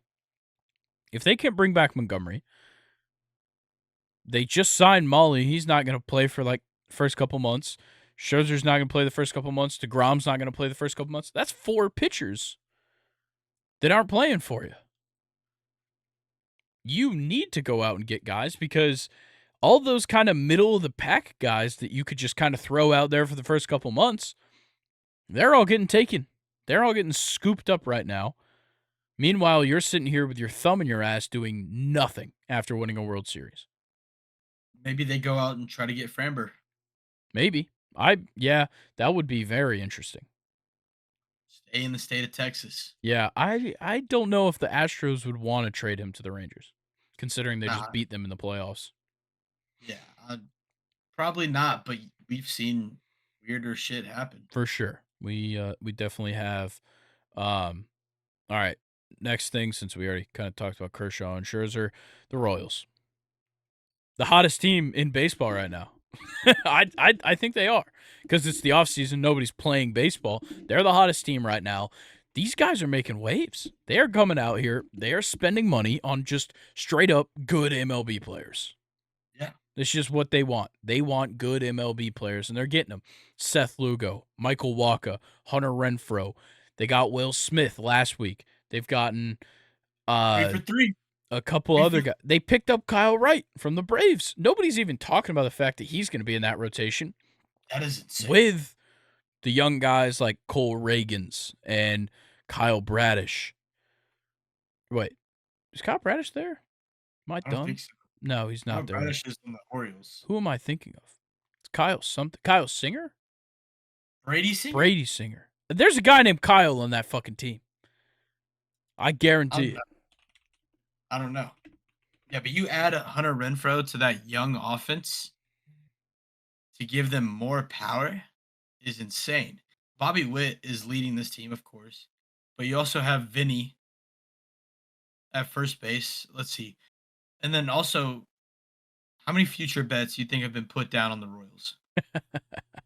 Will Smith, man. He wins He's chips. 3 for 3. 3 for 3. I think the Kyle I was thinking of was Kyle Wright. That's embarrassing. Probably. Yeah, Whatever. kind of fucked up that one. Yeah, I did. And hear me out. The Royals, I don't think they're done. Not at No. all. I think they're gonna go in and get There's some bats. bullpen pieces next. There's a lot of bats out there. Yeah. Yo, Reese? Yeah, but they've already got Vinny at first. Okay. What about Jorge Soler? That one's a maybe, I'd say. You could stick Jorge in left field or DH, honestly. Yeah. Let me pull up their roster at the moment. Yeah, all right. We're gonna do a little deep dive for you. Give me a weak position they have, and I'll tell you best free agent in that spot. Second base. Fuck it. Resign Whit Merrifield. Okay. Third base. Third base. All right. Here's what I like. He's not like the top one. Go get Eduardo Escobar. That's not bad. I like Like that. they're not gonna get a Matt Chapman. Yeah. But Eduardo Escobar, I think, is like actually realistic. I like Eduardo or Gio. Yeah. Or Shella. Yeah. Both of those wouldn't be that bad. Because like right now, honestly, I don't hate their outfield. And you add in Hunter Renfroe, like their outfield going like late into the season was MJ Melendez, Kyle Isbell, and Drew Waters. Obviously, I'm a Drew Waters guy personally. But like they could improve at third base. It was Michael Garcia to end the season. They can improve at second. It was Michael Massey to end the season there. Vinny Pasquantino has kind of fallen off, but Nick Prado is a great first baseman. He is very good. And Salvia's still kicking, which Yeah. is crazy.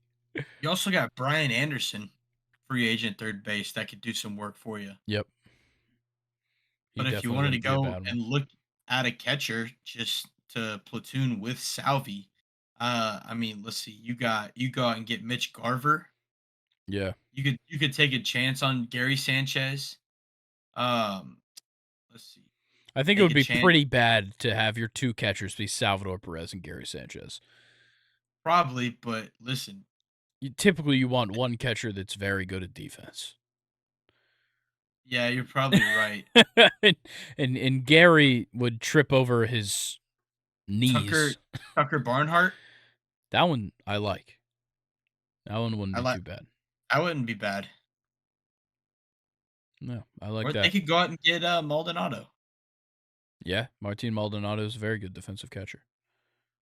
and you got Austin Nola. Once again, He's yeah, yeah, he's good better defensive. defensively. All right, He well is let's move on. Enough of the Royals talk. We can talk about it when they actually do something on the field. Um, when they Jack win 20 Flaherty games. or 20 games. Jack Flaherty signs a 1-year deal with the Tigers. Another team that's making some good moves this year. Interest they don't want to be on the bottom anymore. Yeah, well, neither do the Royals. They're in the same division. Tired of it. Maybe the AL Central is going to be good outside of probably the Guardians. You're just gonna flip the standings from Yeah, this year. Just flip it. But you can, yeah. I don't think the Twins are coming in last. You never know. Nah, man, Royce Lewis is gonna hit hella grand slams.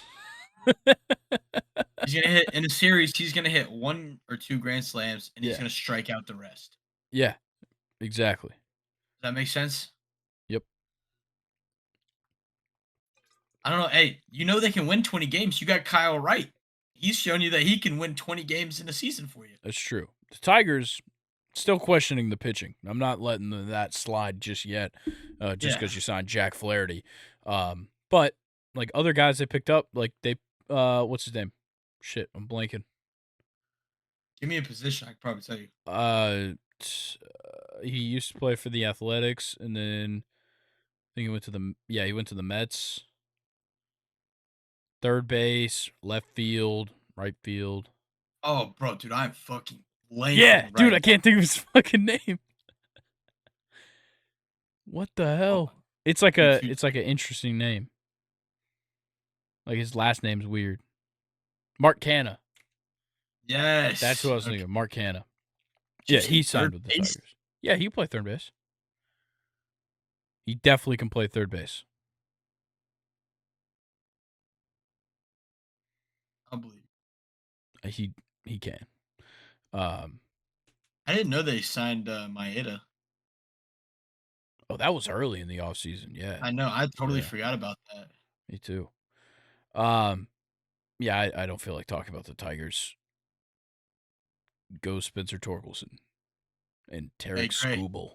Great. I hate to burst your bubble, man, but What? Lamar threw a touchdown pass to Isaiah Likely. Man, fuck. What? I wasn't gonna win. Like it doesn't matter. Oh, That sucks though. All right, let's move on. It's looking increasingly likely that Cody Bellinger is going to return to the Cubs, with the Yankees and Giants both signing and picking up outfielders already. Um, I think this just makes sense. The Cubs honestly need to do something. Like they they've been picked up, quiet. yeah, their last signing was their fucking manager. Yeah. Like they've And got to do they something. they paid him a bag. Yeah, $5 million a year for a fucking manager. Yeah. Come on now. A manager that has lost in the first 2 rounds of the playoffs every single time he's made it. Yeah, I don't know. I don't. We don't know what's going on. But Bellinger definitely needs to come back.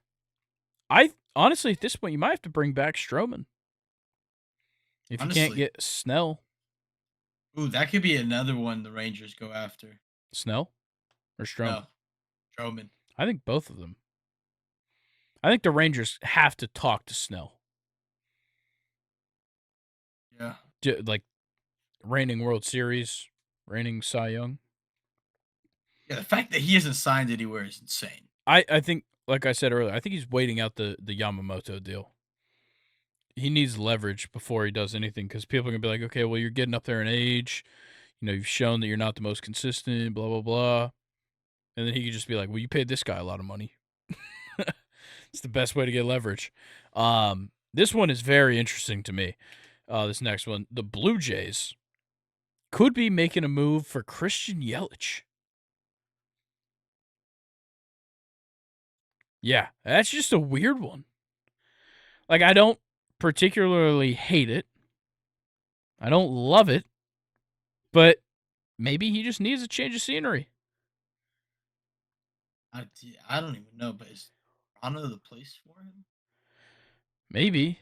Like, they definitely just need help wherever they can get it. Well, here's the thing: like, if the Yankees don't get him, do they go after Yelich, or is that just too many big names in one area? Uh, I don't know. I I don't hate the Giants Yeah, going after Yelich. I don't hate that. agreed. I can't think of like a prime landing spot for Yeah. Like, he's still on the Brewers at the moment, so they'd have to make a trade. And I don't know if the Giants are in a position to make trades right now. So I don't know. It'll definitely be an interesting one to look at because, like, he doesn't need to move, so he's not going to get shopped that hard, and it's going to take quite a bit to get him from the Brewers. I think is yeah. the biggest issue there. But the last thing I've got here is that the Pirates signed Rowdy Tellez to a 1-year deal. I like it. Just add a Yeah, just vet add back. a power first base bat. I have no issue with that. Hopefully, the Pirates can just stay healthy this year. That's all I want. They just need to keep building pitching. Dude, Offensively, I think they're fine. yeah, They just need pitchers besides Mitch yeah. Kelly. Here, let me just do something real quick that's going to make you excited for the Pirates next year. Bet you forgot about O'Neal Cruz. No, I didn't. All right, damn it. I keep having to remind myself that, like, he's there because Yeah. he was hurt all last year, so I just didn't think about him at all. But, like, I got to keep remembering, like, oh, he's exciting. Yeah, you got him. You got Henry Davis. You still got Brian Reynolds. Cabrian Hayes. To Brian Hayes. Yeah, we have his gloves on our wall. Like, That is look. true.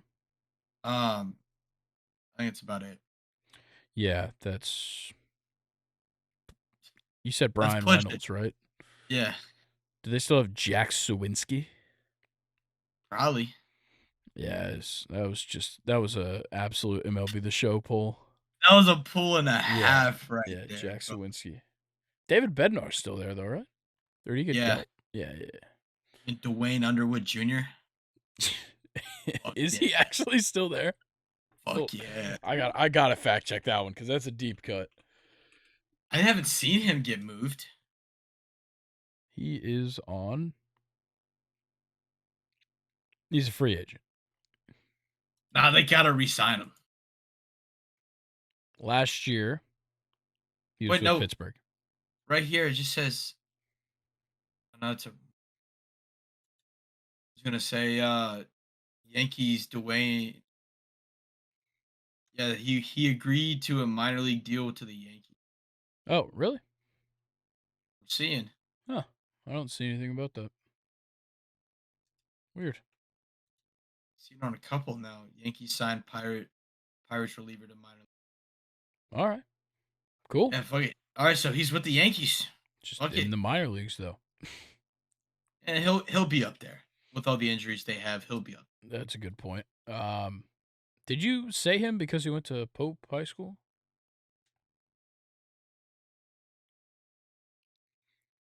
That was a pull for John there. That was just a pull for you in your high school baseball career. Me and John always talked about him. I don't So even know if he went to that Pope High School, I'll be honest. No, he he did. did. Yeah. Yep. Yeah, Yeah, yeah, because he played at Georgia. I forgot about that. yeah. Pretty sure he played with John. Oh, okay. Cool. Shout out John Lloyd. Great. Guy. Nah, for real though. Shout out John. Yeah. All right. Overrated slow pitch. Anything anything else to talk about with MLB news? Nah, The we're all waiting. MLB team came out. We should probably For, talk about that, but I forgot about it, so we're not. we'll save that for next week. Little Sure. holiday, holiday all MLB team. Sure. We'll talk about the all MLB team a week and a half after it comes out.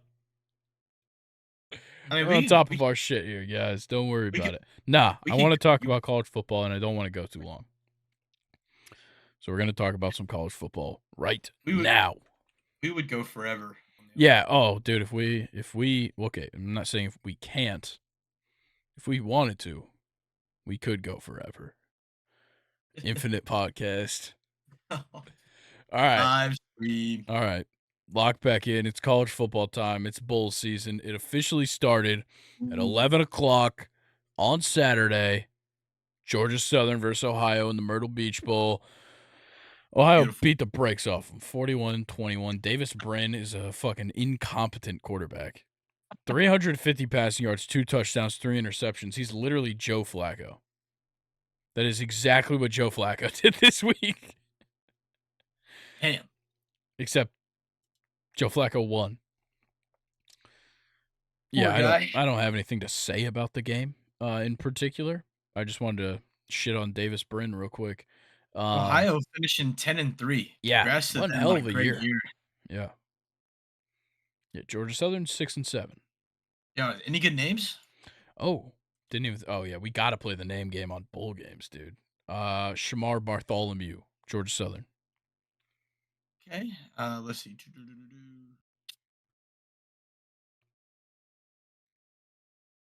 Oh yeah. JJ McCaffrey. What? Oh, McAfee? No, McCaffrey. No, it's not. It's not a McCafe. That's the Literally, fucking. That's the coffee from McDonald's. exactly. Did But you not it's see the article that he was named after that? shut the fuck up. Nah, I'm just JJ, the way it's done is cool as hell. yeah. Just capital J, lowercase J A Y. That's sick. It flows. McCafe flows better with JJ. Yeah, I guess. There's a better name though, like David Mabad. I didn't even want to try it. Okay, Yeah, no, I I'm not saw gonna it. try it. Whatever. Shane. Nah, we're good. All right, yeah, you want it. Yep. Toby Odensaya. Gianni Spectic. All right, we're done. That was a good one though. FAMU versus Howard in the Celebration Bowl. Fuck yeah. The 11-1 going into it. FAMU Rattlers wiping the floor with Howard. Not actually, no, they didn't. I thought they did. They didn't. It was 30-26. Never mind. Yeah, come on. Thought it was a way less competitive game. Wasn't. Shout out FAMU. The second best team in Tallahassee, Florida. Nah, they're number No. one. Nope. Last time I checked, the other team didn't lose a game Yeah, but a and little won the overrated. ACC. A little overrated, don't you think? I don't know. Darian Oxendine. That's fire. That is good. A lot of good Um, names. No defensive statistics, so that kind of hurts us. I like Deco Wilson. Yeah. Uh. Oh, you see that Howard leading receiver, Nashawn Hezekiah. Yeah, that's fire. Nashawn is amazing. The spelling, Yeah, NAH apostrophe Sean, which is SHAWN. They put as many letters as possible to make that name. yeah. I'm just gonna stick it Wayne Dennis Jr. That sounds like a good guy. Yeah. Wayne Dennis Jr. He Why does works why like does a that sound blue like a collar country singer? job. Think of Walker Wheeler. Nah, Or dude, what is but it? no, like Wheeler Walker Jr. or whatever? Walker Wheeler. Wayne Dennis Jr. sounds like a fire ass country singer. Yeah, he does. All right, let's move on though. Next game, Jacksonville State, the Gamecocks, 34. Louisiana Raging Cajuns, 31 in overtime.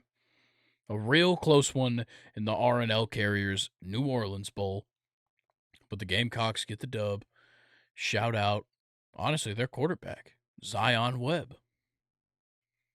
Yeah, I like Ron Wiggins. That's good 126 too. yards, touchdown. Shout out Oof, KC Osai. that's pretty good. I always got See. to go down. Jalen Garrison Bustamante. That's a fucking good one. Garrison Ripa. I really like Bustamante. That's a good ass fucking last name. I'm sure you do. What about Shadwell and Cuba the second? Nigel McGriff. That's not bad. I Unless like unless, Nigel. unless he pronounces it Nigel and just has a Oh, J it's instead of definitely Nigel. It's gotta be. All right. Well, let's move on to the next Miami of Ohio and App State in the most boring fucking game ever. I tried to watch some of this. App State won 13-9 in the Avocados from Mexico Cure Bowl. it's better than the Falcons Panthers Yeah. game. Yeah. Miami almost had as many passing yards as Desmond Ritter, 44 on 10 attempts. Uh Shout out Rashad Amos, 33 carries, 180 yards for Miami. Anderson Castle. Those are two good running back names, and they both had great games. 20 carries, 119 for App State. But we only care about the names. Yeah. Oh, Gage Larvadane. DeAndre Dingle Prince. That one. We can just move on. Dingle I Prince hyphenated. dude. That's insane. Good pull. Wow. All right. Next game. The Isleta, New Mexico Bowl. New Mexico State 10, Fresno State 37. Fresno State, man, they're good. Shout out Mikey Keene, their quarterback. 31 for 39, 380, and 3 touchdowns. Yo, New Mexico State's quarterback, 11 completions for 58 yards. Like, That's bad, dude. Lots of that is screens. They that ran the is ball with like 9 different people. right. Their quarterback led with Yeah. 72 yards. Yeah. That's so weird. Also, how is New Mexico State gonna lose the New Mexico Bowl? That's true. But then That's fucked again, up. like we discovered, it was played at University of New Mexico's stadium. And supposedly they got really fucked over by them. I didn't see all the details, but there was a big issue with it. Yeah, Um, one question. yeah. So does this mean Fresno State is better than Auburn? Yeah, it does. I don't know anybody that, really changes things that Auburn beat for that chain. But yeah, shout out Fresno State. I think I probably could have told you they were better than Auburn. Yeah, just curious. um, yeah, this one's easy. Alzillian Hamilton. That's a good one. Yep. All right, Or Gavriel Lightfoot. Kamari Munier Bailey, Yep. Or the guy right under him, Merhouti Zapera. Uh, Augustus Remlinger. that's not bad either. All right, let's go. Next game. Actually, a Power 5 team. UCLA, 35. Boise State, 22 in the LA Bowl. Yeah, it was a good game, I guess. UCLA put up 21 points in the third quarter um, to regain the lead they lost in the second. But yeah, shout out Colin Schlee. Did Steele not play this game? Who? I've I can't remember his first name. It's either Carson or Colin. Steele last name. I think he's a running back. Maybe. He might have forgone the game. Might be Maybe. transferring. I know He's Dante Moore's transferring. one of their best players. I think it's Remember. Carson. That sounds right. That's, Carson Steele. I think it was Carson Steele. But Ethan Garbers was the quarterback. But Colin Schley was 11 for 16 with 78 yards and a passing touchdown. But he had 7 carries for 127 yards as well. That's pretty crazy. Yeah, let's go ahead and do names. Maliki Matavo. Gotcha. I'm gonna go with DJ Schramm.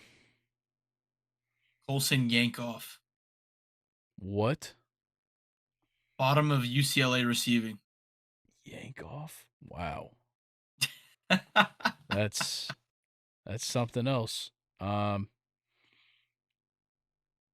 John Vaughns. That wins, bro. Wow. That might be name of the year. John Vaughns. UCLA defensive player, third from the bottom. Wow. Yeah, Wow. that's a contender. Contender for name of the year. Boise State's punter is James Ferguson Reynolds. That's like a weird. That's like a strong name. That's like that's a white collar like hierarchy name. All right, last bowl that has occurred. California versus Texas Tech. Texas Tech takes it 34-14. The Radiance Technologies Independence Bowl. Any good names? Jaden Ott is very good at football. I'll just say that. And he had a great kind of fake transfer portal announcement. I don't know if you saw it. He did like one of those like sit down in a chair, like sad music kind of videos where he's like, I've loved all these years at Cal, blah, blah, blah. He keeps going. He's like, but I will be entering the transfer portal. And it was in like black and white. And he walks off screen and then like he comes back in frame and like the color's back and he's like, nah, I'm just kidding. So shout out Jay Knott. That's brilliant. Yeah, it was great. And shout out my first name, Trond Grizzle. It's a good one. Grizel, possibly. We're gonna go Matthew Littlejohn. Not bad. What about Lumagia Hearns III? Oh man, right. I just saw a better one. I don't know if you're gonna see it. Curly Thomas. Fuck. Yeah. That's so good, dude. Curly Thomas the fourth. Fuck yeah. Did you not say the fourth because you can't read Roman numerals? No, I think I just forgot to say it. I was Cool. mainly focused on Curly. Fair enough. Any others? Dadrian Taylor Demerson. Adrian's pretty fire. Yeah. Trevin McAlpine. Nice. You think he's related to Lizzie? Yeah, shout out Lizzie McAlpine. Top 5 on my Apple Music replay. No, bro, Chief Collins. I feel like you're biased. Bro, his first name is literally fucking Chief. Yeah, but Collins. He's the leader of the Collins. He spells his name with 2 L's. So? Shit. I don't give a fuck.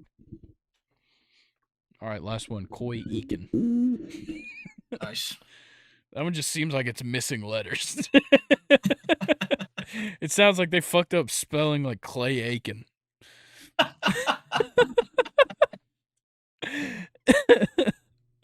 All right. What bowl games are you looking forward to this week? We've got games Monday, Tuesday, Thursday, Friday, Saturday. Let's see. Should we start with the Monday slate? There's only one game. Yeah, Western Kentucky, Old Dominion. I like good. South Florida, Syracuse, maybe. Yeah, South Florida, Syracuse on Thursday might be pretty good. But of course, Georgia Tech, UCF. Yeah, I'm actually interested to see how that goes in the Gasparilla Bowl. Okay. Troy versus Duke is actually going to be interesting because Riley Leonard's not going to play, and I think Troy's going to kick the shit out of Duke. I can see it. Troy was very good this year. Air Force JMU. Yep, Georgia State, Utah State, famous Idaho Potato Bowl. That's kind of a home game for Utah. That's what I'm saying. Like Georgia State It's opening fucked. up. Yeah. That's fucked. And they're going to have to play on the Smurf turf, and both of those teams wear blue. Yeah, that's gonna be. Yeah, that's not good. Yo, you should watch that game. Dude, I'll lose my mind. I was losing my mind watching the game at Coastal's Field, the Myrtle Beach Bowl, the Georgia Yeah. Southern Ohio game. That field looks so bad on video, and I talked to Jalen about it, former Coastal Carolina football player. He said that watching film was so difficult because like it just looks weird, like it's hard to tell. But he said as a player, you don't really look at the grass, you know. You look at the lines and like the hashes and stuff, but you're never really like focused on the grass, so it doesn't really change anything.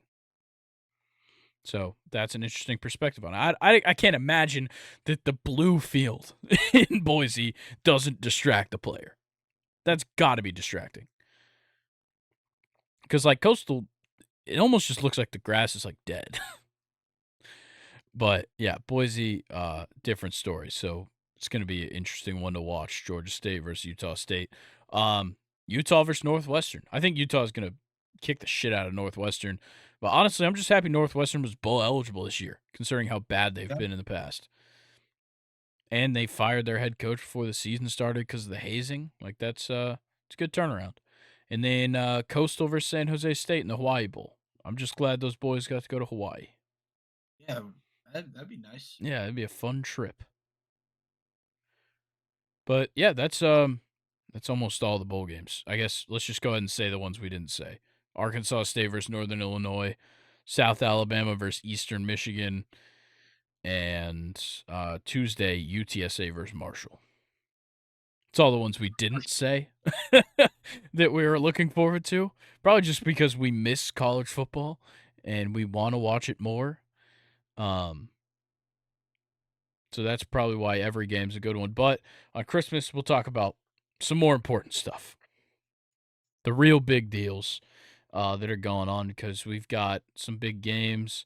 And, of course, we'll be previewing some of the New Year's Eve games. But we'll have the real preview the Sunday after New Year's Eve being the day that we record. And we talk about Alabama, Michigan, Texas, Washington. So all the New Year's Six coverage, all the semifinal coverage is going to come not this week, not next week, the week after. So look forward to it. But next week, we'll definitely be talking about some big bowl games. Missouri, Ohio State, Georgia, Florida State, Ole Miss, Penn State. Some big deals for sure. And any other things in college football? I know the transfer portal's been getting busy. I think Kyle McCord's going to Syracuse. Think that came out today? That's a shit move. Why do I not hear your mic? I don't hear you. Don't know why. Let's see. No clue what the problem is. All right, let's Hello? pause. Okay, yeah, I hear you now. Bro, what the fuck? Yeah, I don't know what just happened. You were frozen for a minute or so as well. Why does it do this shit every time? I don't know. I really couldn't tell you. But yeah, Kyle McCord's going to Syracuse. That's That's tough. fucking horrible. Yeah, that sucks. I heard Cam Ward possibly going to Florida State. He's the one I want. So Yeah, it's honestly the most fitting. yeah, I think it works the best. I do not want DJ at all. I'll say that. I hate that he even visited. That pisses me off. Cam Ward to FSU would be nasty. Yeah. Also, Trey Benson sitting out and going to the draft. Smart. Yeah. Yep. And So, do you know how many Florida State players are sitting out this bowl game? so far, I've only seen Johnny Wilson, Trey Benson. That's it, really. Keon's gonna play? Is he I gonna don't try to know. I have no clue. His decision will probably come within the next week. I don't think he should play. I don't either. I think I need playing, as many impact players out of this game so I can yeah, reason why we're gonna get our shit kicked in. but also the way I look at it, if he plays this game, more than likely he's gonna get locked down by Malachi Starks, True, and he's not gonna have a and good QB. that might hurt his draft. Yeah, no, I definitely agree. I think Keon's only a junior as well. So I thought I saw he was going. is he? That's what I I know thought. Johnny is. I think Keon might. if you can get news If I'm of Keon Coleman, I would go. it, all depends on who y'all get as quarterback next year. True. Like, if who knows, It y'all was sign his junior season, so he can go. if y'all get I'm not seeing uh anything about him going to the draft just yet. it might just be what I see in all the mock drafts. Yeah, Everyone, because all the mock drafts are saying he's going first round. He's like a top 5 wide receiver in this class. So if y'all get Cam Ward, yeah. there's a good chance he stays. What was that? Jesus. This website just blew my ears out. God.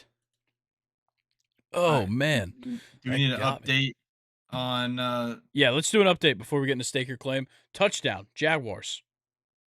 Literally just happened right in front of my face. 65 yards? Yep. Wow. That was perfect timing. Jamal Agnew. Really? Yeah. I didn't expect that. Also, look at Zay Jones for Jacksonville. 5 Yeah. receptions for 59 yards. Yeah. Meanwhile, Travis Man. Etienne having kind of a stinker. Yeah. Decent in the passing game, 4 receptions, 28 yards. Trevor Lawrence overall is having a great game outside of the fumble that they lost. 20 for 27, 236 and a touchdown halfway through the third quarter is great. Lamar's not Lamar having a looked great bad on the game. ground. Yeah, Lamar's not having a bad game other than the pick. 12 for 18, 141 and a touchdown, and then 8 carries for 51 yards. Great Yeah, game for him. I'd like to see Zay Flowers get involved a little bit more. Yeah, I'm sure you would. Just saying. I'd like But Lamar Jackson to throw 8 picks. you like who his leading receiver is? Yeah, Isaiah Likely, the other guy that I don't need to get points right now. It doesn't matter. I already lost, but I made the playoffs. And is Andrew making the playoffs? No, Even he's with not. the win. Damn, that's tough. Could it be me? Just saying. Yeah. You ginger. Indeed. Whoa. Not you. The other one. Whoa. The other ginger that I'm referring Ma- to. Andrew. Yo, imagine if it was both me and Andrew not making the playoffs. I think you guys would have to file a lawsuit against me and Mike. for discrimination. Against Gingers. Yeah. All right. Stake your claim. Do it right now. Say something. Say something for the people, Colin. All right. Your Super Bowl champion this year is Speak the up. Miami Dolphins. Speak up. Super Bowl champion this year is the Miami Dolphins. You are fucking what? There's no fucking way you just said that. Defense looks so good right now, even with their injuries. They just put up 30 on the Jets defense with no Tyreek Hill. The Jets are already out of the playoffs. Okay, their defense is still legit. Play a real fucking team and beat them. Okay, so when they beat the Bills last game of the season and are fucking was it second in They the play the NFC? Cowboys next week. Beat the Cowboys. I'll believe it. That's a win. I'll start to believe it. If you beat the Cowboys, Win. they just looked really bad against the Bills. You're telling me Deron Bland's gonna be covering Tyreek Hill? Oh, dude, it's game Is over. Tyreek Hill going to be on the field? Yeah. Listen, if there was a game for him to miss, it was against the Jets. Let's That's be honest. true. I'll give him that. Yeah. So he can rest. Yeah. So he can play against the Cowboys. Yeah. I mean, he was walking on the sideline. He was walking fine, everything like that. I think they just Okay. wanted to give him an extra week of rest. Fair enough. Just strap in, Grayson. Okay. Just strap in.